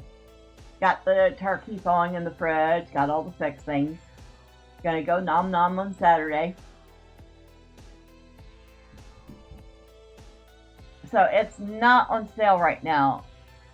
So it's $16.99 just for this game. Alright, we gotta look at the trailer. Okay, still cool. Hope everything goes well. Oh, it will. I'm sure it will. Okay, yes, very, very retro arcadey type music. Excuse me, Carol, what the heck are you doing? Do you mind?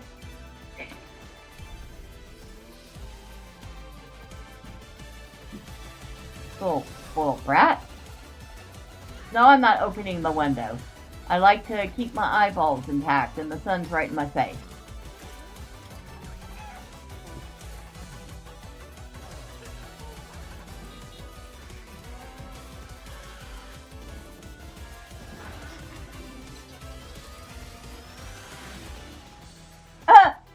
This does look cute. I'm not gonna lie, it looks cute. A very fun and very silly 3D platformer, thoroughly enjoyable.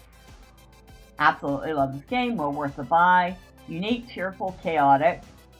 So there's over 1,000 positive reviews on the game, and it effing deserves it. I love me a good 3D platformer, and this is a very good 3D platformer. The mechanics and movement are so fine-tuned, the boosting and jumping all feel incredible. The environment gives you plenty of creative ways to do so many things, and it's manic. It looks like the art team on Mega Man Legends made a crazy taxi game. It's good. You should play it. Alright, so people are really liking this game. What else do we have in here? Happy's Humble Burger Farm. Yeah, no, not my type of game. It is usually $20 though. It does have pretty good reviews, 93% positive. You'll be grilling patties, operating deep fryers, and pouring drinks at our quiet restaurant on the edge of town. The customers sure do love the menu. They can't get enough of the Happy's Deluxe Fantastic Foul and Popping Pork Sandwiches. The fries and salmon nugs are also a big hit. I hear rumors of Happy Dogs and desserts in the near future too. When each customer makes an order, it's up to you to make a plan and execute it well. If you give customers the wrong order or take too long, it'll count as an infraction. If you get 3 of those infractions, well, let's just say Happy the Humble Heifer isn't as joyful when the customers are upset. Do not upset Happy. Trust us. But hey, you'll do fine just as long as you don't upset Happy. You'll do great. We believe in you. Yeah, when they say Happy doesn't get happy when you mess up, I've seen bits of gameplay. Yeah. We'll leave it at that. Excuse me, what are you doing, Kat? My desk is not your own personal launch pad, okay? She's like, I am Kat. Everything belongs to me. Brat cat. Yep. That would be the Ziggy clone, and she is definitely a brat. Alright, down you go. Good girl. Now here's a game I do not understand at all. It's called One Hand Clapping. The heck? LMAO, Ziggy Twin for the win. She's a great cat. She's a big chonker. I mean, she weighs like 16 pounds. But her and her brother are like Port Maine Coons, so there is that. A 2D platformer that invites you to sing into your microphone to solve musical puzzles and discover the power of your voice as it changes the world. Exceptionally unique game provides you the freedom to express yourself through its mechanics, helping you build confidence in both your singing voice and the voice within you. Don't worry about hitting the wrong notes. One hand clapping is all about taking risks and learning from your mistakes. Find out just how far your voice can take you.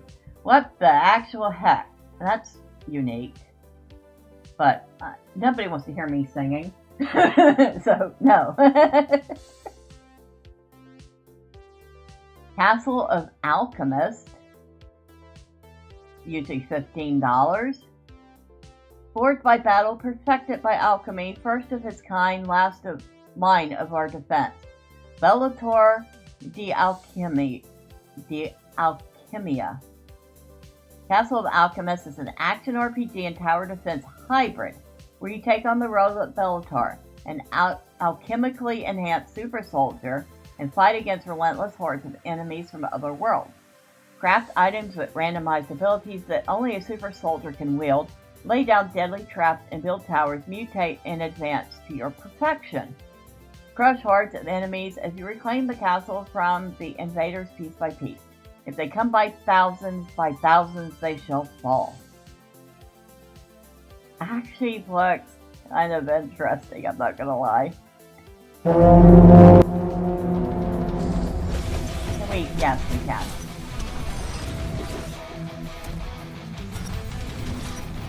Okay, we're gonna turn that down.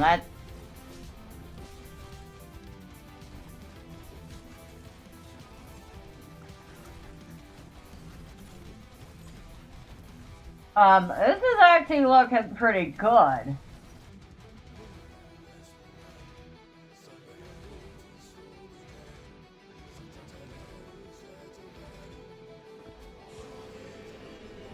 I'm not gonna lie, this looks good.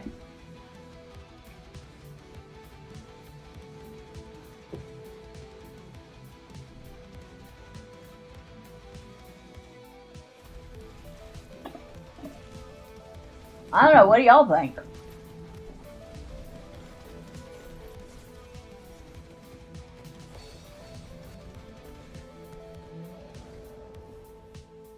Yeah.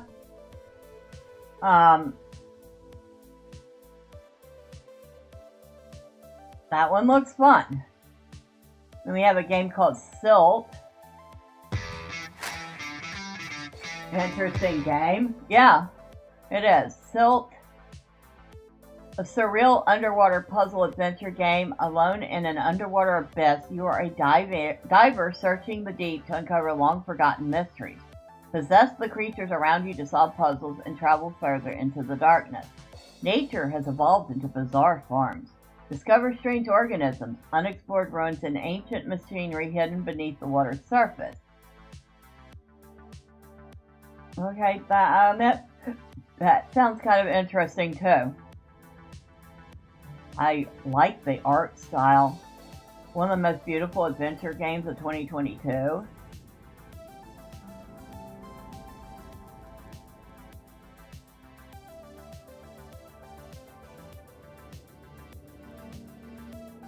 A delightfully dark treasure. Highly recommend it.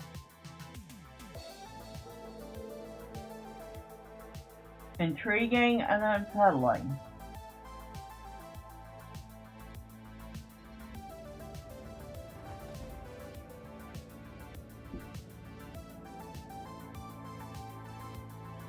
a horrible delight.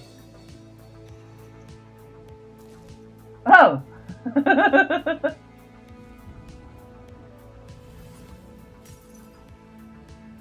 The hey?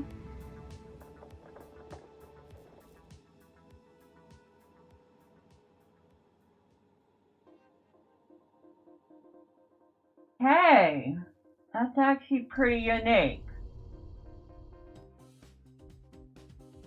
Then we have a game called Due Process. A tactical FPS where tactics finally matter. Planning and teamwork are essential for victory because every map is procedurally generated. You'll be faced with a new challenge every time you play. Fresh maps make Due Process great. Levels are built in-house via procedurally assisted level generation process and are delivered weekly via Steam Update, which means you won't be playing the same stale level. Our level designers edit each level before it goes out and are constantly trying new concepts. So this is definitely a multiplayer game because it says teamwork starts with a goal. Discuss your strategy over voice chat and use the planning phase to draw up a plan of attack. Deploy your assets wisely over the course of 3 rounds, as anything fielded from your armory won't come back if destroyed or lost.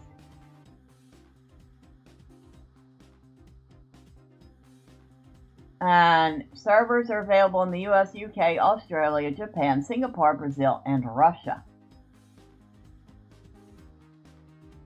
Usually $25 for that game. Not my type of game, but I'm sure somebody would like it. Forward, Escape the Fold Ultimate Edition. This one has 87% positive. What we got here? Created to be the perfect bite-sized roguelike dungeon crawler. Roguelike dungeon crawler. Choose your champion and face a relentless crawl through the card-based dungeons, collect items to power your abilities, and defeat gruesome monsters facing you, but keep going forward. Make your way through the dungeons by choosing a path from 3 cards at every turn, but choose wisely. One bad decision can lead you to the graveyard. Select the next card, which will help you get one step closer to redemption. You will need to make decisions at every step of the way. Crawl 1 card at a time and combine objects found in chests, markets, and at the end of each dungeon to bolster your character's abilities. Beware of the cursed items and their devastating effects. Just one more turn. In the fold, you will never feel prepared. Designed for replayability, each ascent is original and will feel fresh and challenging, even to the most experienced player. Use your instincts and knowledge of your champion to fight away the grueling beasts that populate the underworld. Okay, we have to take a look at this one.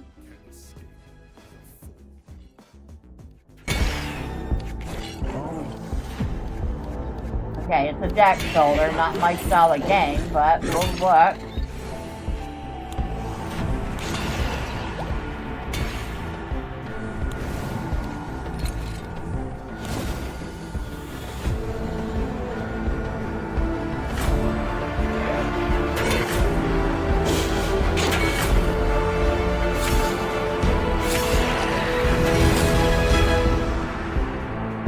Nice art style, I will say that about it.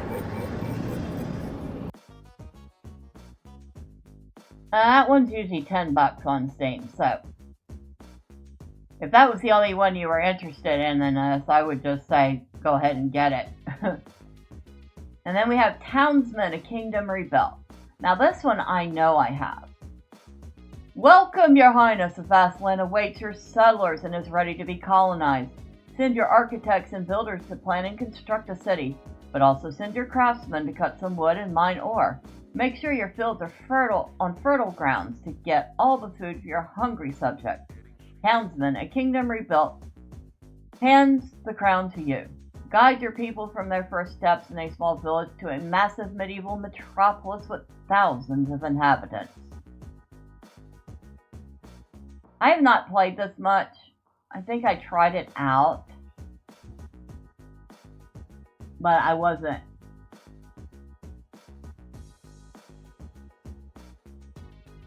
really in the mood for it at the time.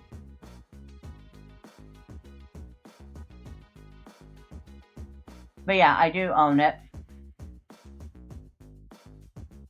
I might actually try playing it when I'm more in the mood for this type of game.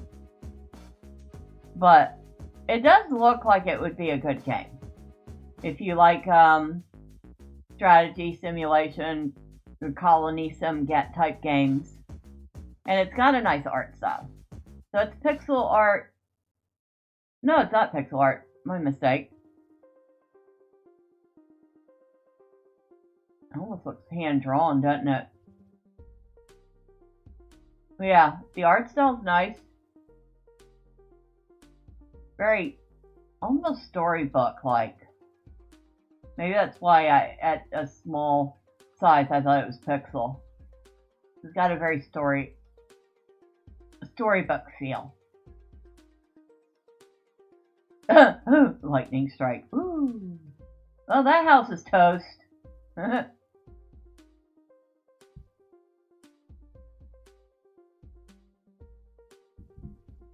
So that was the last of the games in this $15 for $15 Black Friday bundle.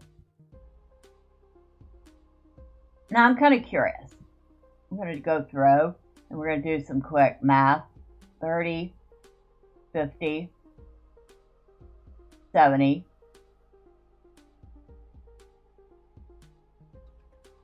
90, 107, 127, 47, 77, 194,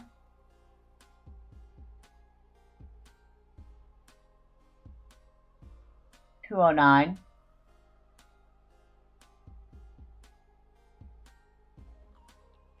224, 238, 263, 273. So just shy of $300 worth of games. I think I got everything. I'm pretty sure. But $15. And you get a lot of games. You do have to redeem the keys before December 3rd, 2026. So there we go. The $15 for $15 Black Friday bundle from Humble. I would say if there's at least 2 games in that bundle that caught your eye, you would probably be doing yourself a favor by picking that up. I mean, for me, let's see, Creeks would probably be on that list. Yellow Taxi Ghost Room looked absolutely hilarious. Castle of Alchemist I was interested in. Silt I was definitely interested in. I'm kind of low-key interested in this Forward Escape the Fold. And of course I already own Townsman. So, good value. I mean, damn good value.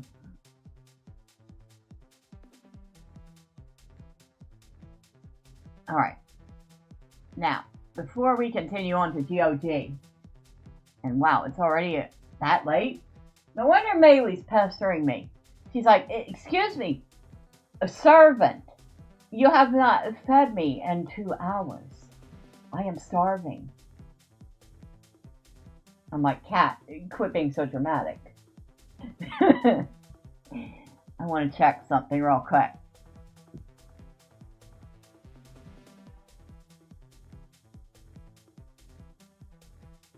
Come on. No. Hightail early release, January 13th, 2026. 2 weeks ago, we, the original founders, repurchased Hightail months after it was canceled. We revived the project and we are returning to a 4-year-old legacy build that has been abandoned. We are personally committing funding for many years to come. We stepped away from the newer engine, which was intended to be a complete cross-platform rewrite, and we are now focused on reviving the original version. This requires picking, choosing, and merging more than 300 GitHub branches into a single working branch. It was a significant engineering effort, but we're now confident enough to launch early access. Hytale and Hypixel Studios are independent again, and we are returning to the original vision from the 2018 trailer. Because we went back to an older game build that was now meant for prototypes, some parts of the game will feel behind, but momentum is strong, and we're working fast to make this into the game we all dreamed of. Modding and creative tools are in a decent state, however, they're not where we want them long term. That being said, they're ready for players who want to create content on day one. This is a good moment for modders, server owners, and creators to step in early. They will play a significant role in Hytale's future. Since the cancellation, we've rehired more than 40 former and new team members, bringing the total to 50. Reacquiring a game from a AAA studio and preparing an early access launch within weeks is rare, and players will be able to watch the progress as it happens. If you don't feel comfortable pre-ordering, please don't. This is a true early access, meaning it's still very much unfinished and will be buggy for a while. But you have my and the team's commitment to make Hytale the game we always wanted it to be. The first impression will be rough, but the path ahead matters more. More details are coming. Follow our social channels for updates, and we hope to see you on January 13, 2026. Thank you everyone for your support. Hytale has been through a long journey, and soon we will be home. Simon and the entire Hytale team. So, and for those of y'all that don't know the story behind this, the original trailer for Hytale came out in 2018, and the studio was picked up by Riot Games. And Riot Games, and I guess the studio had decided to completely rewrite the game from Java and C++ to C++ or something like that. I can't remember the exact details. And the game kind of floundered for years in development until Riot, earlier this year, outright just canceled the game. Now, the original founder went into talks with Riot Games, and I don't know the whole process. Obviously, I wasn't at that table, but after what I imagine was a lot of back and forth, they were able to buy the game back from Riot. And they have revived the project as they intended it to be to begin with. I'll be honest, I am kind of low-key excited, apprehensive. I mean, I'm gonna temper some expectations here because that's what you do as an adult. But I am kind of low-key excited about this. It looks really fun. So we can take a look at the original trailer. I'm pretty sure this is the original trailer. And there we go.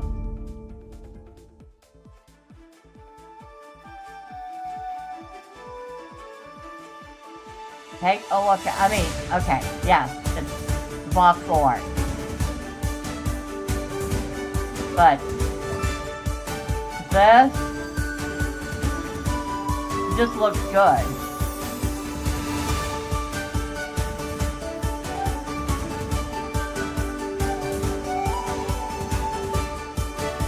I wish Minecraft had looked this good, you know?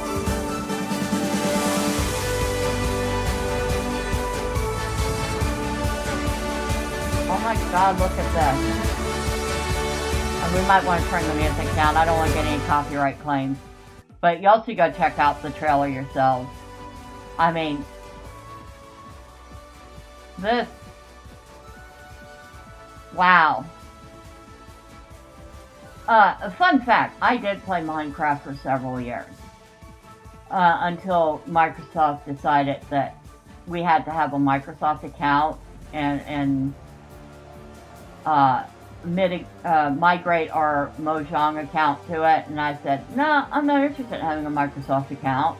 And I lost access to Minecraft forever and ever. So the fact that this looks even better than Minecraft did, and it looks like, oh, look, mini games.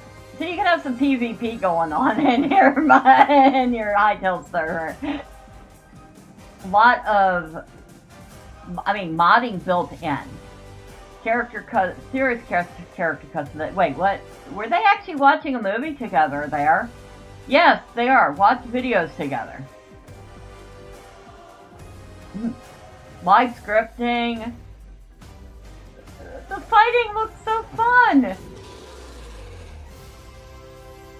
Oh my god. Okay. I should not be that excited over that, but I am.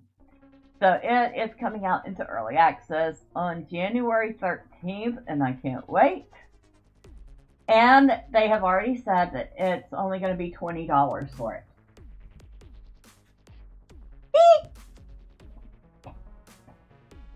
There's actually another one. There's another voxel type game that I'm looking at. Although it's got a very different feel from Hytale. I really like Hytale because it's got kind of a high fantasy feel, and that's really my thing. But we're going to look at the other one because, fair, the other one is called Vintage Story. Now this one's been out for a while. It's an uncompromising wilderness survival sandbox game inspired by eldritch horror themes. Find yourself in a ruined world reclaimed by nature and permeated by unnerving temporal disturbances. Relive the advent of human civilization or take your own path. Now this one is obviously already out, and it's $22. We'll take a quick look at that trailer too, and we're going to turn that down as well. If you only do what is easy, your life will be hard.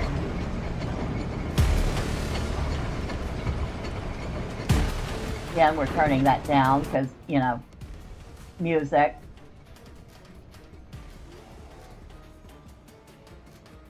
But the music definitely matches the mood of the world. You can actually select a class. You could start in the Stone Age.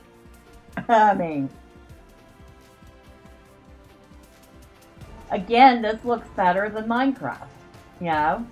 I know people might argue with that, but this looks better. Cook any of 350,000 meals. What's that actual heck? You can pan for minerals, cast copper and bronze, become a master smith, keep your livestock happy,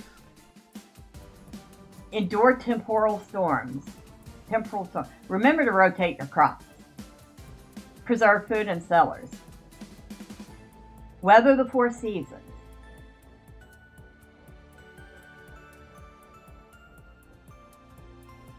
That's pretty. Journey through desert storms. Spot gazelles in savannas. Taste life in the tropics. Experience a true polar night. Uncover a grim history beneath. Restore ancient machines. Reinvent medieval industry. Create an arsenal of weaponry. Become a collector. Become a botanical garden. Protect beehives. Make cheese and pies. Study animal behaviors. Trade globally in the auction house. Carve fantastic sculptures. Chisel infinite block patterns. Grow fruit sellers to sell. Get drunk. Make all kinds of pies. Plain peaceful mode or in challenge mode. I'm not even going to keep going because 500 plus mods for that. Now this, like I said, completely different feel from Hytale. But it also looks absolutely fantastic. This would be great to have a group server and have a bunch of people playing it. No lie. I would totally get into that. But I'm more excited for Hytale. I'll be honest. Both of them look great. I love the fact that there are options that aren't Minecraft. You know what I mean?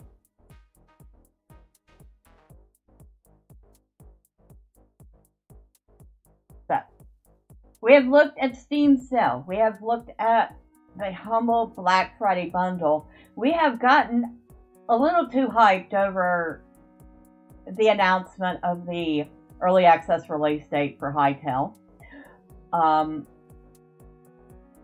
apologies there. I'm just going to be excited about it, even though I'm still tempering my expectations. But of course, Steam isn't the only one having sales, so we're going to go take a look at GOG and see what they have on sale right now. Let's see.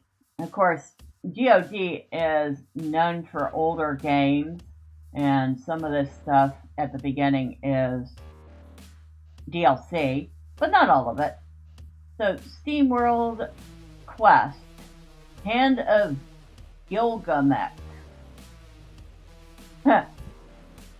96% off, making it 99 cents. Oh, holy heck. And Steam Quest games they're kind of fun. Fun art style. I think I have at least one Steam World game in my Steam library already. But they tend to be like a role-playing type game. This one's a role-playing card game. Lead a party of aspiring heroes through a beautifully hand-drawn world in intense battles using only your wits and a handful of cards. Take on whatever threat comes your way by crafting your own deck, choosing from 100 unique punch cards. So there's that.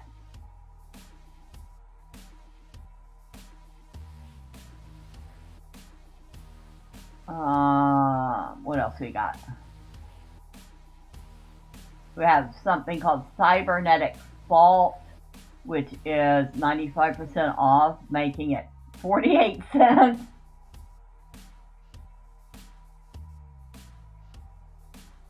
What's this one? I don't know, but dang, the reviews aren't good. 2.8 out of 5 stars. It's early access, a satirical adventure game with an anti-science storyline. The player will feel himself in the role of a romantic scientist who is not shy about his incompetence and puts bold experiments on reality and common sense. He doesn't have time to read instructions for equipment and make calculations. Without a decisive break with classical science, the world can no longer be safe.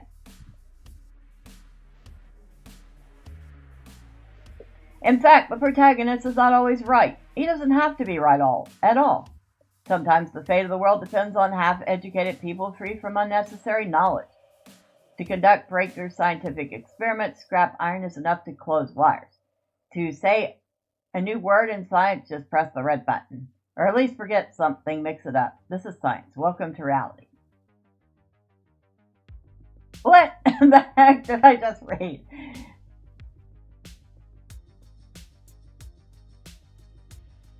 That's not how science works, people. But it is 48 cents. So we have Cyberpunk SFX, which I at first read to be something completely different. So there's that. A sci-fi action adventure game that tells the story of synthetic life forms struggling for their right to exist. The player must survive in a near-future world where the AI systems are considered by law to be genies, malicious otherworldly creatures who must be destroyed along with their creators.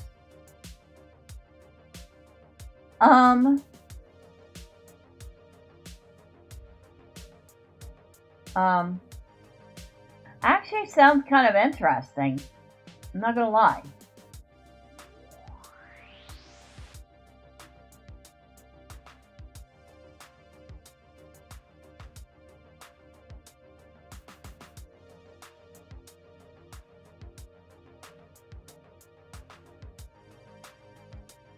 Okay.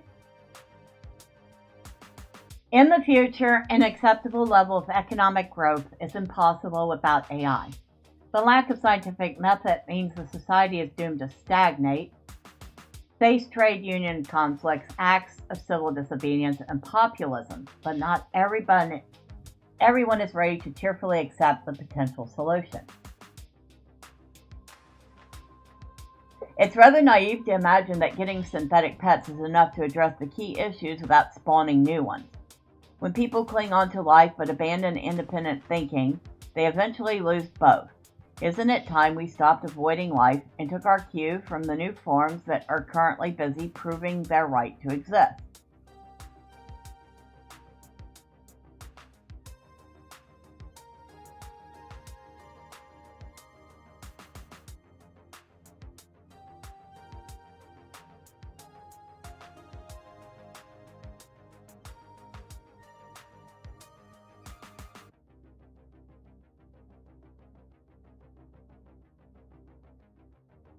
Okay.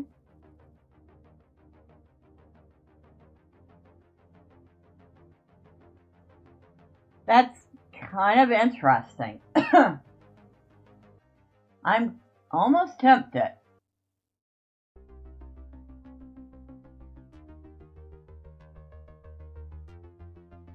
I'll think about that one. I mean, it is 59 cents. It's not like I'm having to break into Fort Knox to buy it.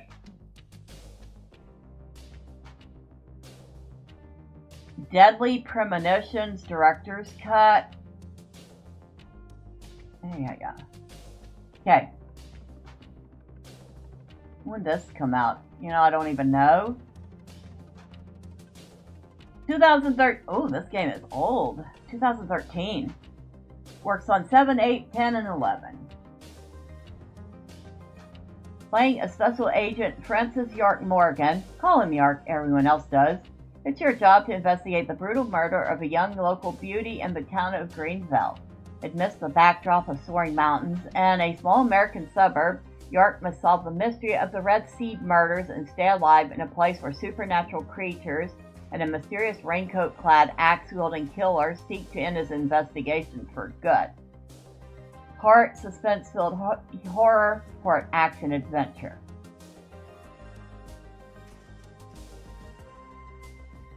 I mean, it sounds like it might have been a good game for its time. But what do the reviews say? 3.6 out of 5. So probably a mid game, but it's like what? $1.24 right now. It's usually 25 bucks.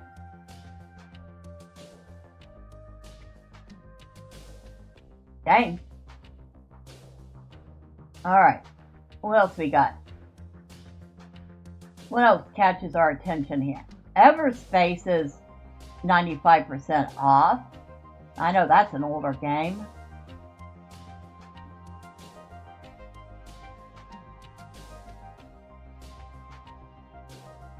Yeah, 2016 from Rockfish.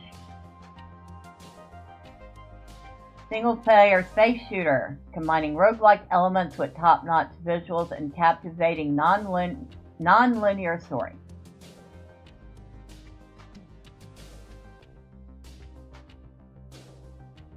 Three-player ships with in-depth upgrade and damage systems.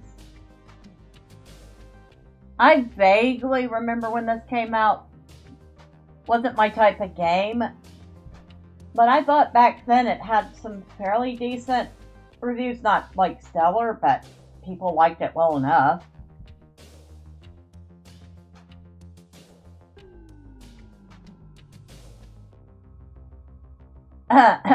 Leisure Suit Larry. There's some Leisure Suit Larry's games on sale, but they're the newer ones in the series. So it's Wet Dreams Don't Dry and Wet Dreams Dry Twice. They're both 95% off.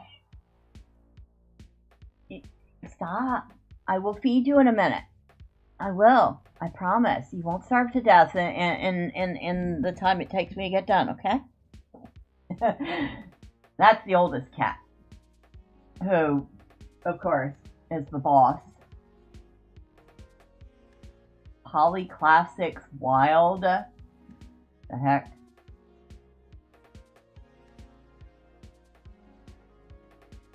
Fun and hardcore first-person shooter. The game is an action game that combines elements of the classic retro shooter and low-poly styling. The player's task is to destroy all enemies that come across on the way.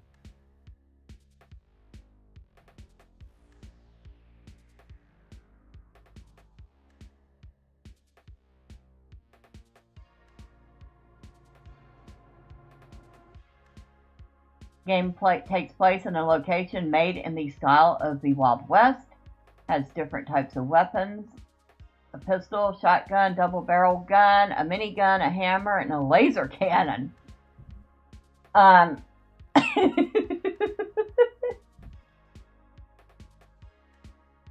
If we'd had laser cannon back in the Wild West, I don't think we would exist at this point. Just saying. Evil cowboys with various abilities will fight against the player. Some carry powerful shotguns, while others carry flamethrowers. Well, there are those who run fast and attack you in close combat, but don't think that everything is that simple. Each of the opponents is dangerous. I admit, if you happen to like this type of game, this looks like a lot of goofy fun. It came out in 2021.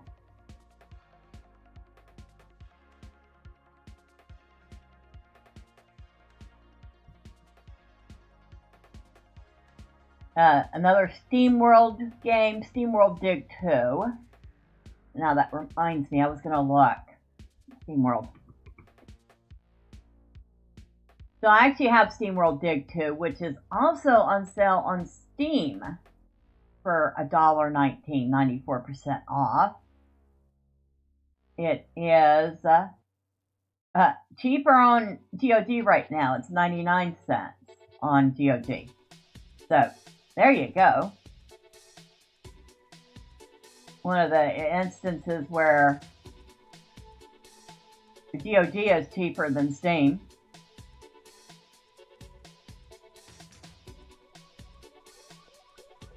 Synthwave Burnout. Now it's got to be a racing game. Yep. 49 cents. 95% off.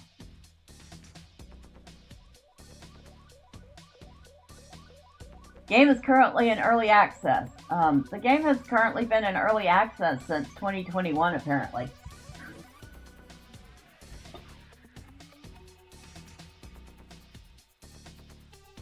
Synthwave Burnout is an arcade journey designed to give you an enjoyable visual and sound experience. The aesthetics of good old fiction, pleasant, uncomplicated supercar control gameplay, and all this is created for you. Feels like you're inside your favorite 80s sci-fi movie.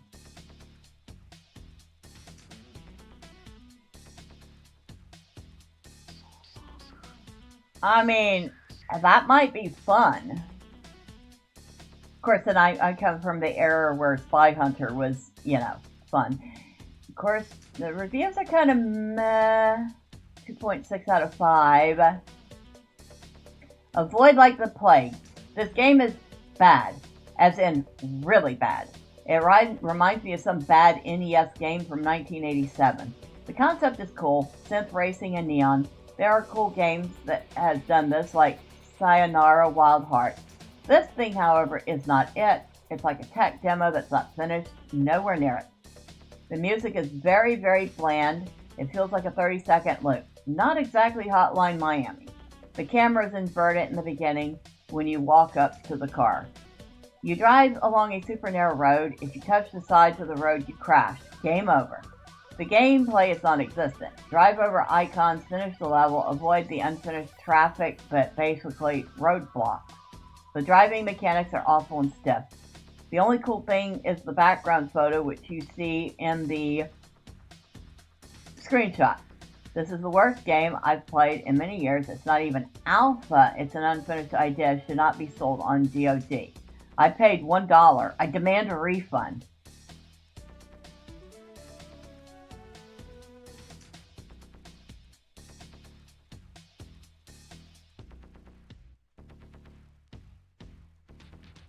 Hoping for a synthwave version of Outrun. Oh, I remember Outrun. That was also good. I picked this up on sale and have to say I was pretty disappointed.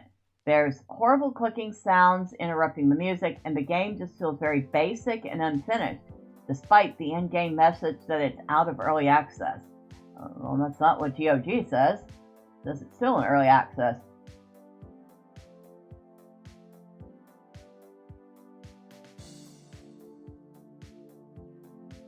So that kills that excitement.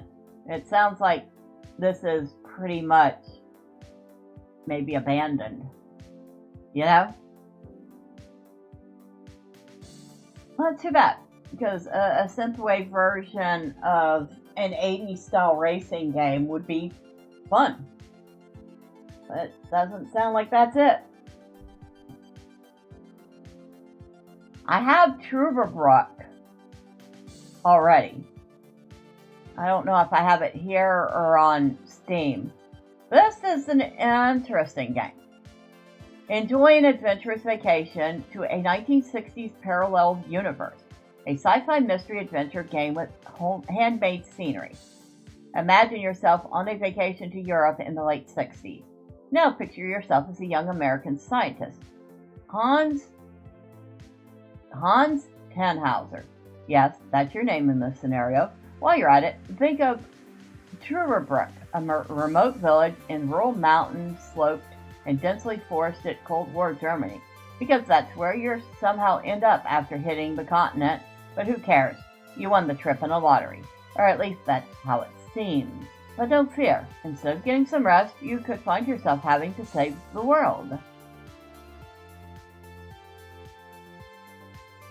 Yeah, I have tried playing this. I will probably try it again. I think I got stuck on a puzzle and just kind of got frustrated with it.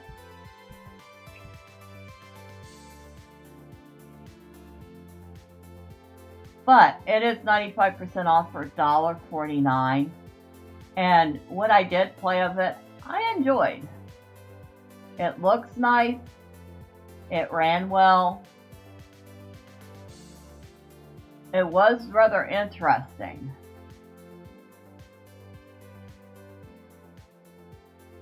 And like I said, at some point I have to get back to it and finish it. I have a lot of games I started I have to finish. And we're going to work on that.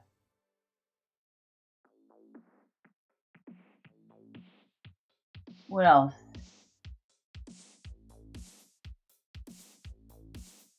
Distraint 2. Don't I have that?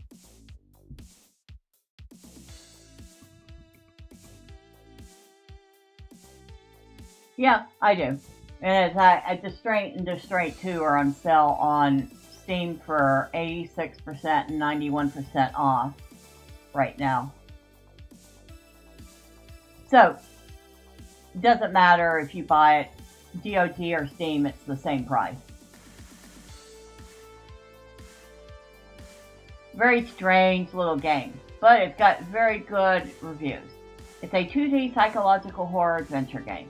Viewer Price, a man who sold his humanity to get a partnership from a leading company, McDade, Bruton, and more. Distraint 2 follows on from the events of the first game. It's a sinister tale about restoring hope and finding your purpose.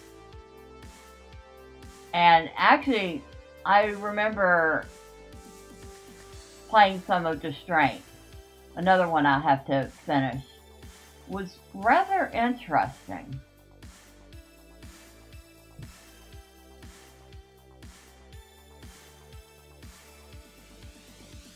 We Are the Dwarves. I know I own this one. Now, I wasn't as enamored with this. Having said that, though, it's not a bad game. It is very interesting. It just wasn't my personal cup of tea. It is 95% off, making it 74 cents. It's a, if I remember right, turn-based, action-based tactical adventure with active pause. Extreme slowdown of time, placing you in control of 3 dwarven astronauts. Forcer is capable of ranged destruction and timely setup execution. Smash Fist, a brute at heart, gets up close and personal with rage worth avoiding. Shadow stays just where you'd expect him to, launching deadly successive assassination and precision archery from afar. As a trio, combine each dwarf's attack styles into orchestrated destruction against your foe. So, like I said, wasn't my cup of tea, but it's generally a decent game, and it's 74 cents.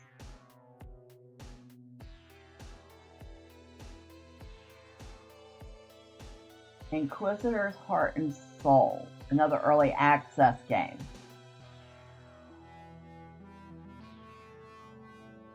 How long has this one been in early access? Another one that's been in early access for 4 years.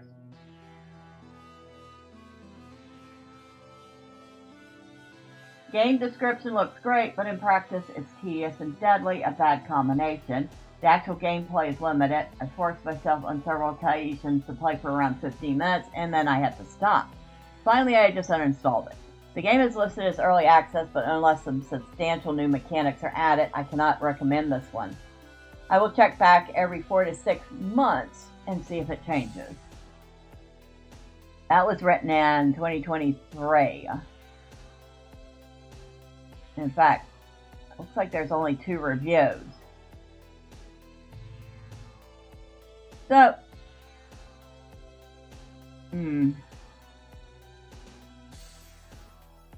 another early access game that's probably always going to be early access. Too bad, it looked like it could have been kind of interesting. Not the greatest graphics though. I don't think I would recommend that one even for that cheap.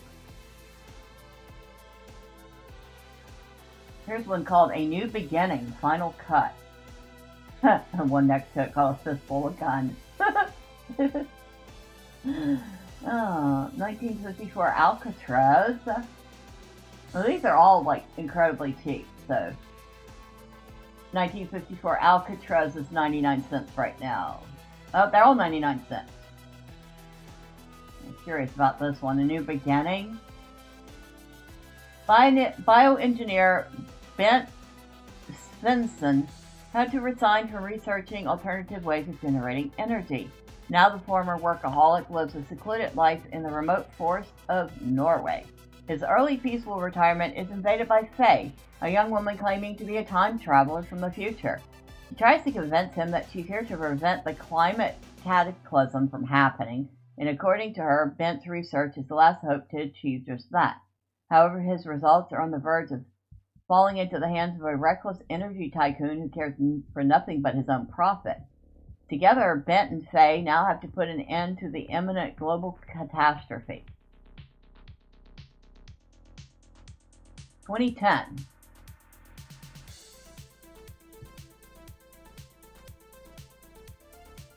.6 out of 5. It's an older game. It actually has some nice graphics.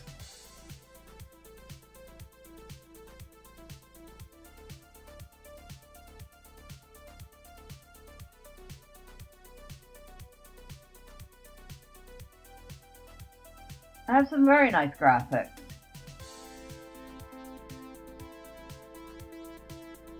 Okay. It could be worth checking out for $1.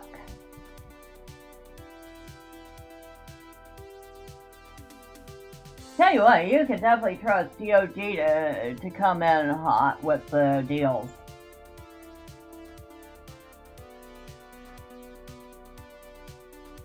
Air Memories of Old. Now, another game that I have tried out, and I just wasn't in the mood for it at the time. That being said, I did think it was a really pretty game. And it's on sale for $1.49, which would be a price I would recommend it at, considering there's only about 4 hours of gameplay in it. The gods of old are forgotten, lost in the events that shattered the world, leaving only fragments of islands in the sky. This mystic world of endless skies, colorful islands, and ancient ruins is in danger of falling into darkness. As one of the last few shapeshifters, you are sent on a pilgrimage to the land of God. Uncover the secrets that will help save reality itself. It says, fly and explore by transforming into a bird at will. A large open world of hidden secrets and new discoveries. A pilgrimage of mysteries, puzzles, and temples. Strong focus on atmosphere and aesthetics with a vibrant, minimalistic art style. So, yeah, I could safely recommend if you like that type of game or if you just want something different to try out. It's $1.49.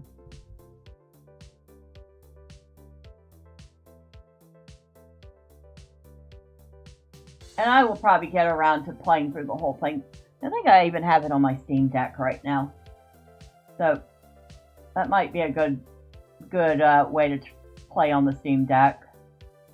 And there's all sorts of Asterix and Obelix games on sale, 90% off.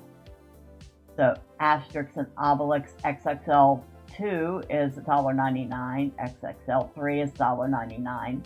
XXL Remastered is $1.99. And the whole collection you can get for $4. Those are some old games. No, they're not as old as I thought. For some reason, you know what it reminds me of, what was that comic strip with the Viking?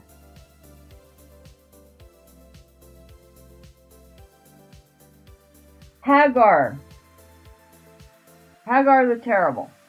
That's why I'm thinking it's so old, because for some reason I look at it and I see Hagar the Terrible. Or is it Hagar the Horrible? I can't remember. But I remember reading that strip every Sunday. It was funny. Here's something called Baby Storm. Do I even want to know what a baby storm is? I guess I do. We're clicking on it. Watch over unpredictable kids as they unleash chaos in your kindergarten. Maintain order, run around, clean and feed your way to the highest score, and then move on to the next level, and even to the next world. Play solo or in local multiplayer mode with up to 4 players. Oh my god. What did I just read? I'll be the first to rate it. So nobody's rated this game. And it came out in 2023. You can play it single player or co-op.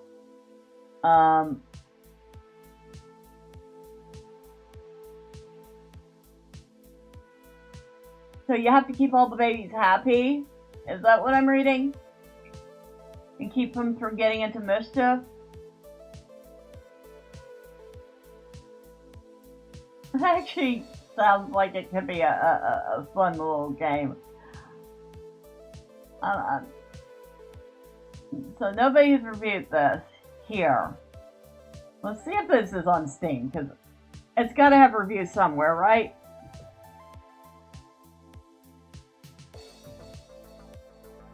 Baby Storm.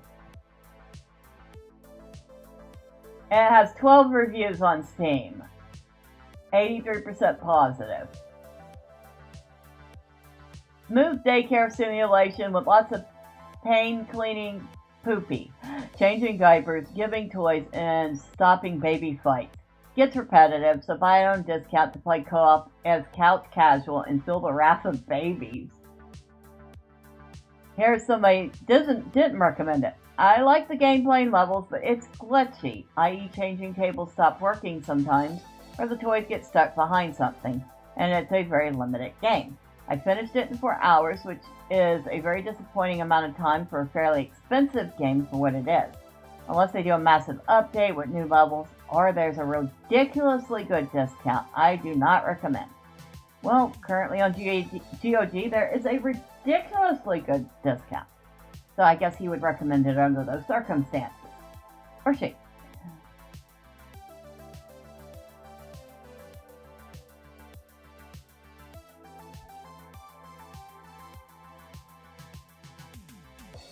So I think we get the picture. GOG has got, like, all sorts of things on sale. I mean, Beholder and Beholder 2 are 90% off. And apparently I have Beholder 2 in my library. I don't have Beholder.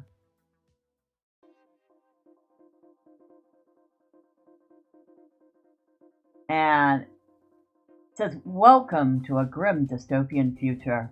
A totalitarian state controls every aspect of private and public life. Laws are oppressive. Surveillance is total.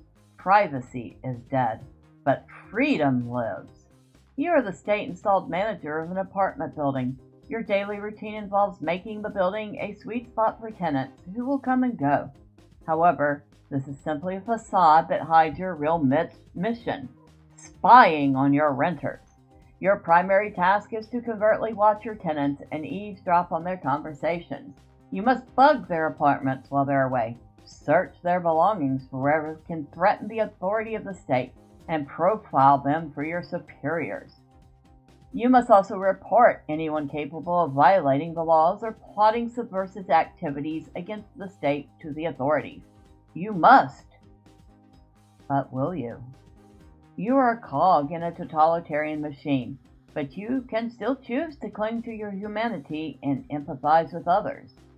Will you report the suspicious activities of a father and orphan his children, or will you withhold the details about his illegal activities and give him a chance to make things right? You may also choose to blackmail him to acquire the money your family desperately needs. As you play the game, you'll interact with many characters and complete dozens of quests. You'll also make decisions that will affect the way the story unfolds. This will lead to one of several game endings, the ending you have earned. Just remember, your choices have consequences, and you will have to deal with them.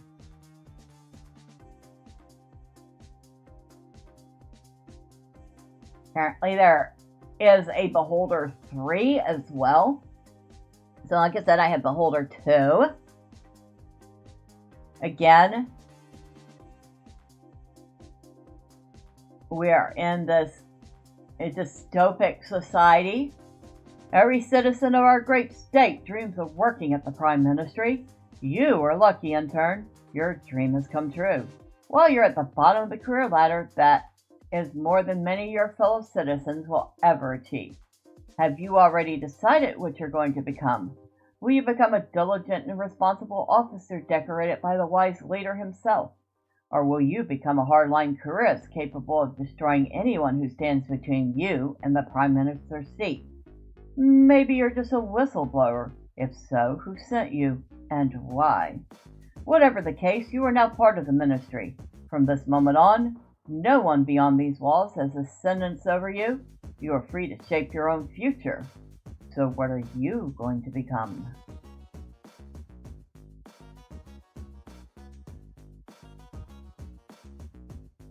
And there's a Beholder 3. Now this one on sale. Yes, this one is 85% off, making it $269. You know, this totalitarian state just seems to go on and on and on. A totalitarian state that controls everything and everyone through oppressive laws, total surveillance, and intimidation. You're Frank Swarsh, a husband and father who lost his cushy office job at the ministry after someone set him up. The only way to avoid jail time was to make a deal with a high-ranking security officer. Now, a government spy working undercover as a landlord, you must break into tenants' apartments, search them for contraband, and eliminate anyone your boss wants out of the picture. At the same time, You'll have to spy and scheme against coworkers and superiors in the ministry to work your way back up the ladder. Different factions are secretly vying for power over the ministry and the country. Play them against each other to your advantage. Can you get your old life back, or something even better? Will you fight for change and truth, or uphold the status quo? Who are you willing to sacrifice to get what you want? So yeah, very interesting games.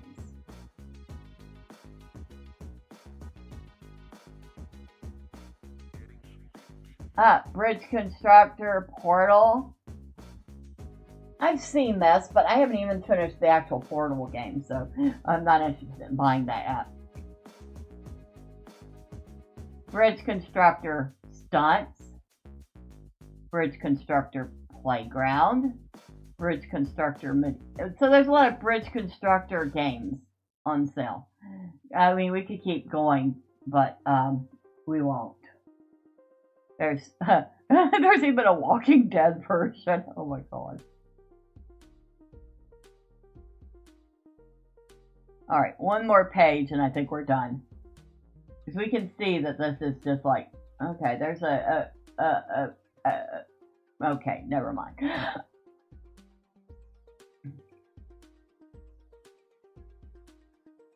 Chris Tales.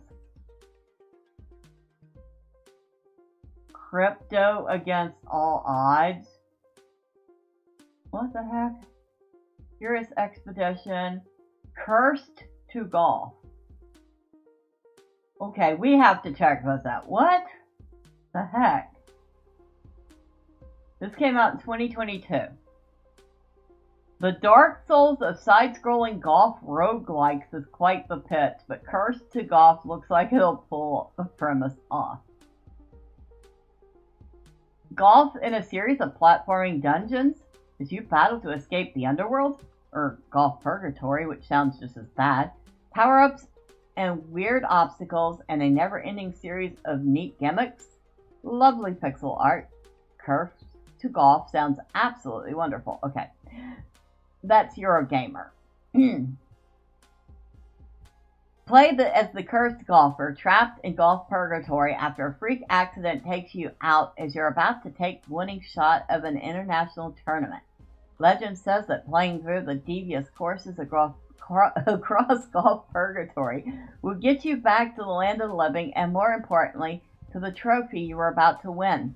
Each course is governed by a ghostly, legendary caddy who will tutor you in the mystical ways of golf to aid you in your quest for redemption. That sounds absolutely bizarre.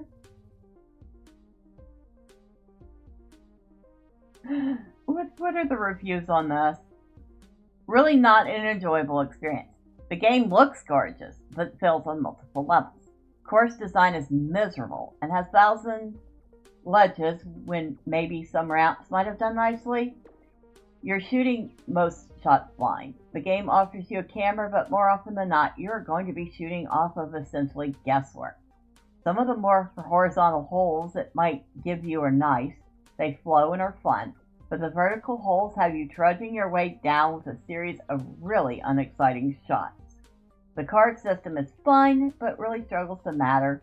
When at its core, this game seems like it's designed to be just kind of annoying. Shot flexibility suffers as well, meaning if you happen to nestle yourself up against a ledge from a shot wherein you couldn't really see where you were shooting, you're not going to have many good options for recovery. And given that when you run out of shots, the run is over, it feels very frivolous very quickly. This could have been many things. A roguelike-ish branching run permadeath fest with no ramps and no enjoyable holes shouldn't have been one of them. I don't know if the holes were procedurally generated, but they feel like they were, and I wish someone would have just taken time to actually design fun courses. Good physics, very nice graphics, gameplay is meh. Really not a fan of the roguelike aspect, the par ball and having to start over. It's golf. Let me finish the hole. Missing quality of life, average at best. Infuriating but fun.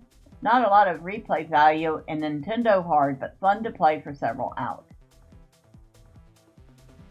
Okay, so it's funny is that the premise sounds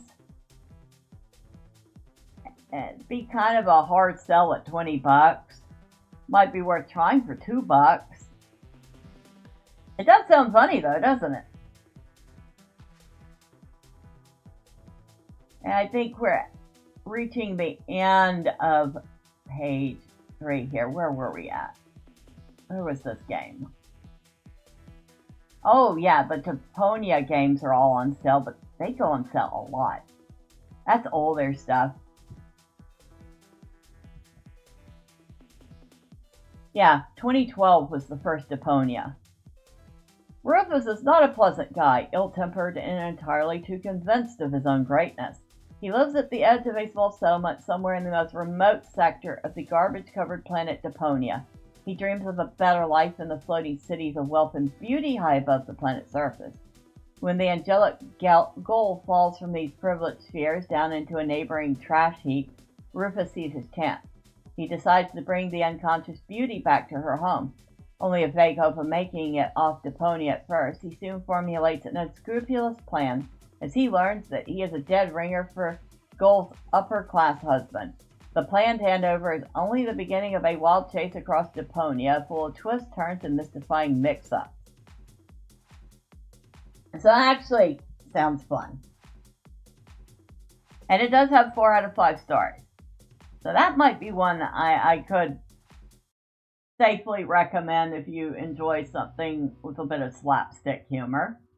There's Deponia, Deponia 2, Deponia 3, Deponia 4. So, for $7, you can get 4 games.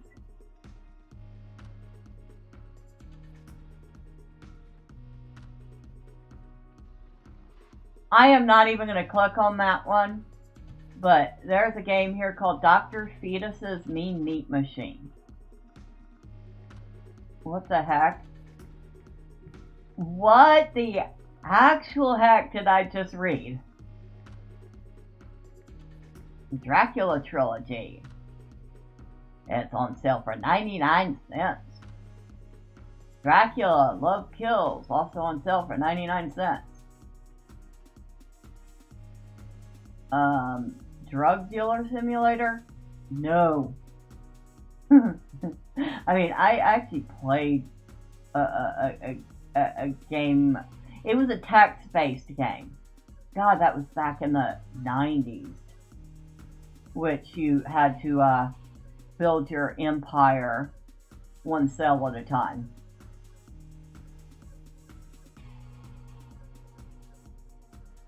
Electrician Simulator? Well, they will make a simulator out of anything, I swear. Next thing you know, it's going to be Watch Paint Peel Simulator.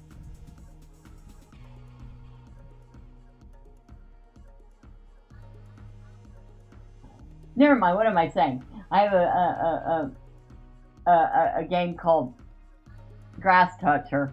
Actually, I think I gave it to Cass. It's cheesy, but it's worth tinkering around with now and then.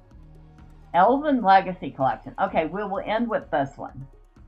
Or no, that'll be the second last one.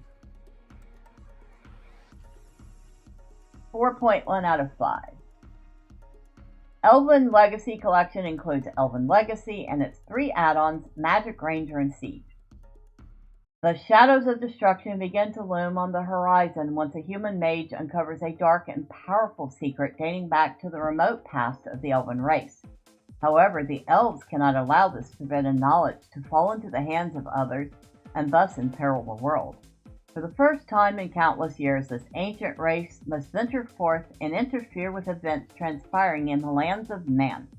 With the renegade mage in their sights, the sorceress Gilwen and Ranger Lord Seagate set off together, unaware that beliefs and friendships alike will soon be tested.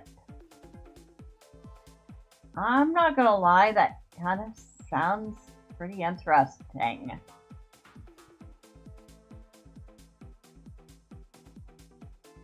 It's not a criticism, but rather an important note to potential buyers. There is a limit to your turns per mission. If you cannot win within this limit, you lose. It's a very important thing for some people like me who love to play multi-pass military operations. Solid fantasy war game. Okay. So it's a war game.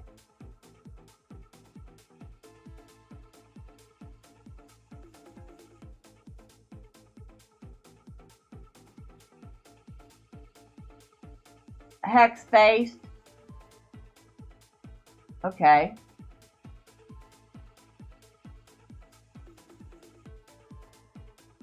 Honestly, it sounds pretty interesting.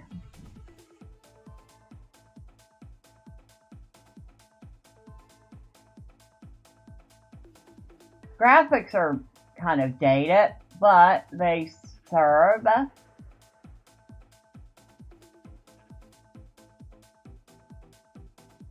This one would benefit from a graphical overhaul, I think.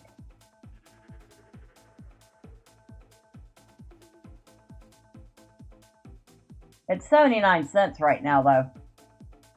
Oh, well, it did come out in 2009. That would explain the graphics.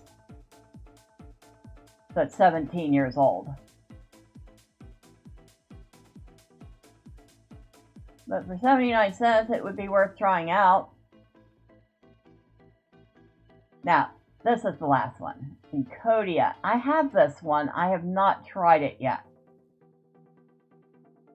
Neon Berlin 2062. Tina, a 9-year-old orphan, lives with Sam 53, her big clumsy robot guardian, in a rooftop makeshift shelter in Neo Berlin, a dark megalopolis controlled by corporations. Tina is an urban jungle kid who has learned to live alone, scavenging from city dumpsters and eking out a living from scraps. Her funny robot is always with her, programmed to protect her no matter what. One day, the little girl discovers that her father left her an important mission to finish his plan to save the world from grayness.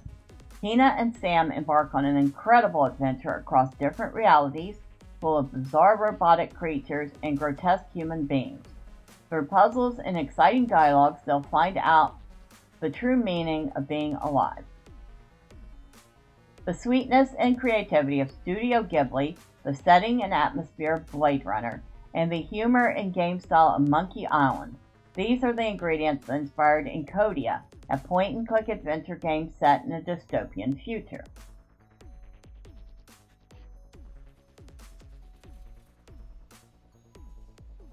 And it only has a 3.2 out of 5. But the first 2 reviews were 4 stars out of 5, 5 stars out of 5.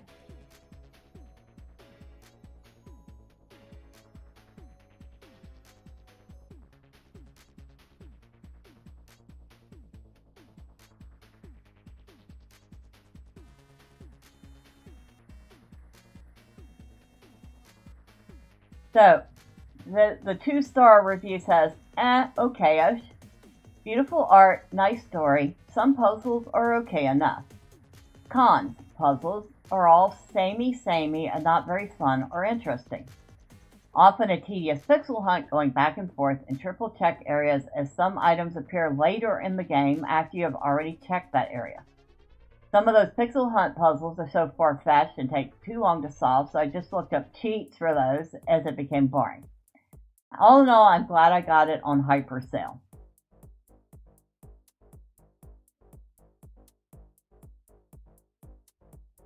So, I think this is one that I'd like to try out in the future. But you can see the artwork. It does kind of have a bit of a Studio Ghibli vibe to it, doesn't it? But a very dark, futuristic.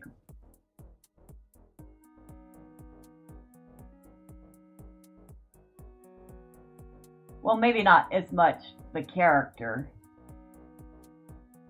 but the background scenery definitely.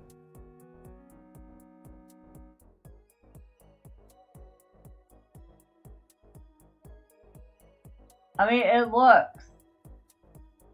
looks interesting.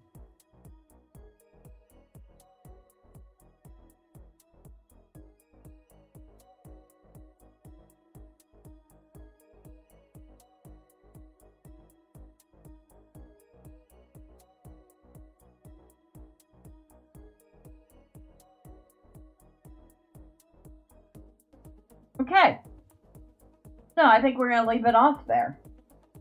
We have checked out the Steam sale, we have checked out the GOG sale, we have checked out Humble's 15 games for $15 Black Friday special, and we even went and checked out the release date for Hytale. Again, I'm kind of going to temper my expectations, but at the same time I'm kind of excited about that one. Which will be coming up January 13th, and it's going to be $20 for the early access, from what I read. I think we have probably put, I know I personally have put a couple things on the wish list, and there are a couple of things here on GOG that I'm contemplating. I mean, I could probably buy like 5 games on GOG right now and spend what, $5-6? That's a whole thing. But I don't know. What do y'all think? Leave me a comment and let me know. Did you see anything that you were particularly interested in that might have, I don't know, snuck its way into your collection or to your wish list? Leave a comment. Thank you to everybody that stopped by this morning, especially considering I know everybody's probably got a turkey hangover right now. Thank you to Cult Classic Cage for popping in. I'm sure you're probably headed off to bed at this point. Thank you to Rorschach for stopping in. I appreciate you being here. And yes, I will go take a look at the Tron TV show. And I will, I guess, try to stay somewhat optimistic about what they're going to do with G.I. Joe and Transformers. We'll see. Thank you to Golden Apples, and thank you for the suggestion about that game. I will definitely play the Tangy TD demo and see what I think of it. And for everybody that popped in and out, or you stuck around and lurked, well, thank you. I appreciate you all. Next time, say hi. I promise I don't bite. Without all that being said, this evening, we're going to be back in Power World and doing who knows what. We're going to have fun, though. So if y'all don't want to miss that, and you haven't already, well, y'all know what to do. All the fun clicky things the website wants you to do. But once again, thank you so much for being here. I do appreciate you all. Have a great rest of your day, evening, or night, wherever you're at. And until next time, bye for now.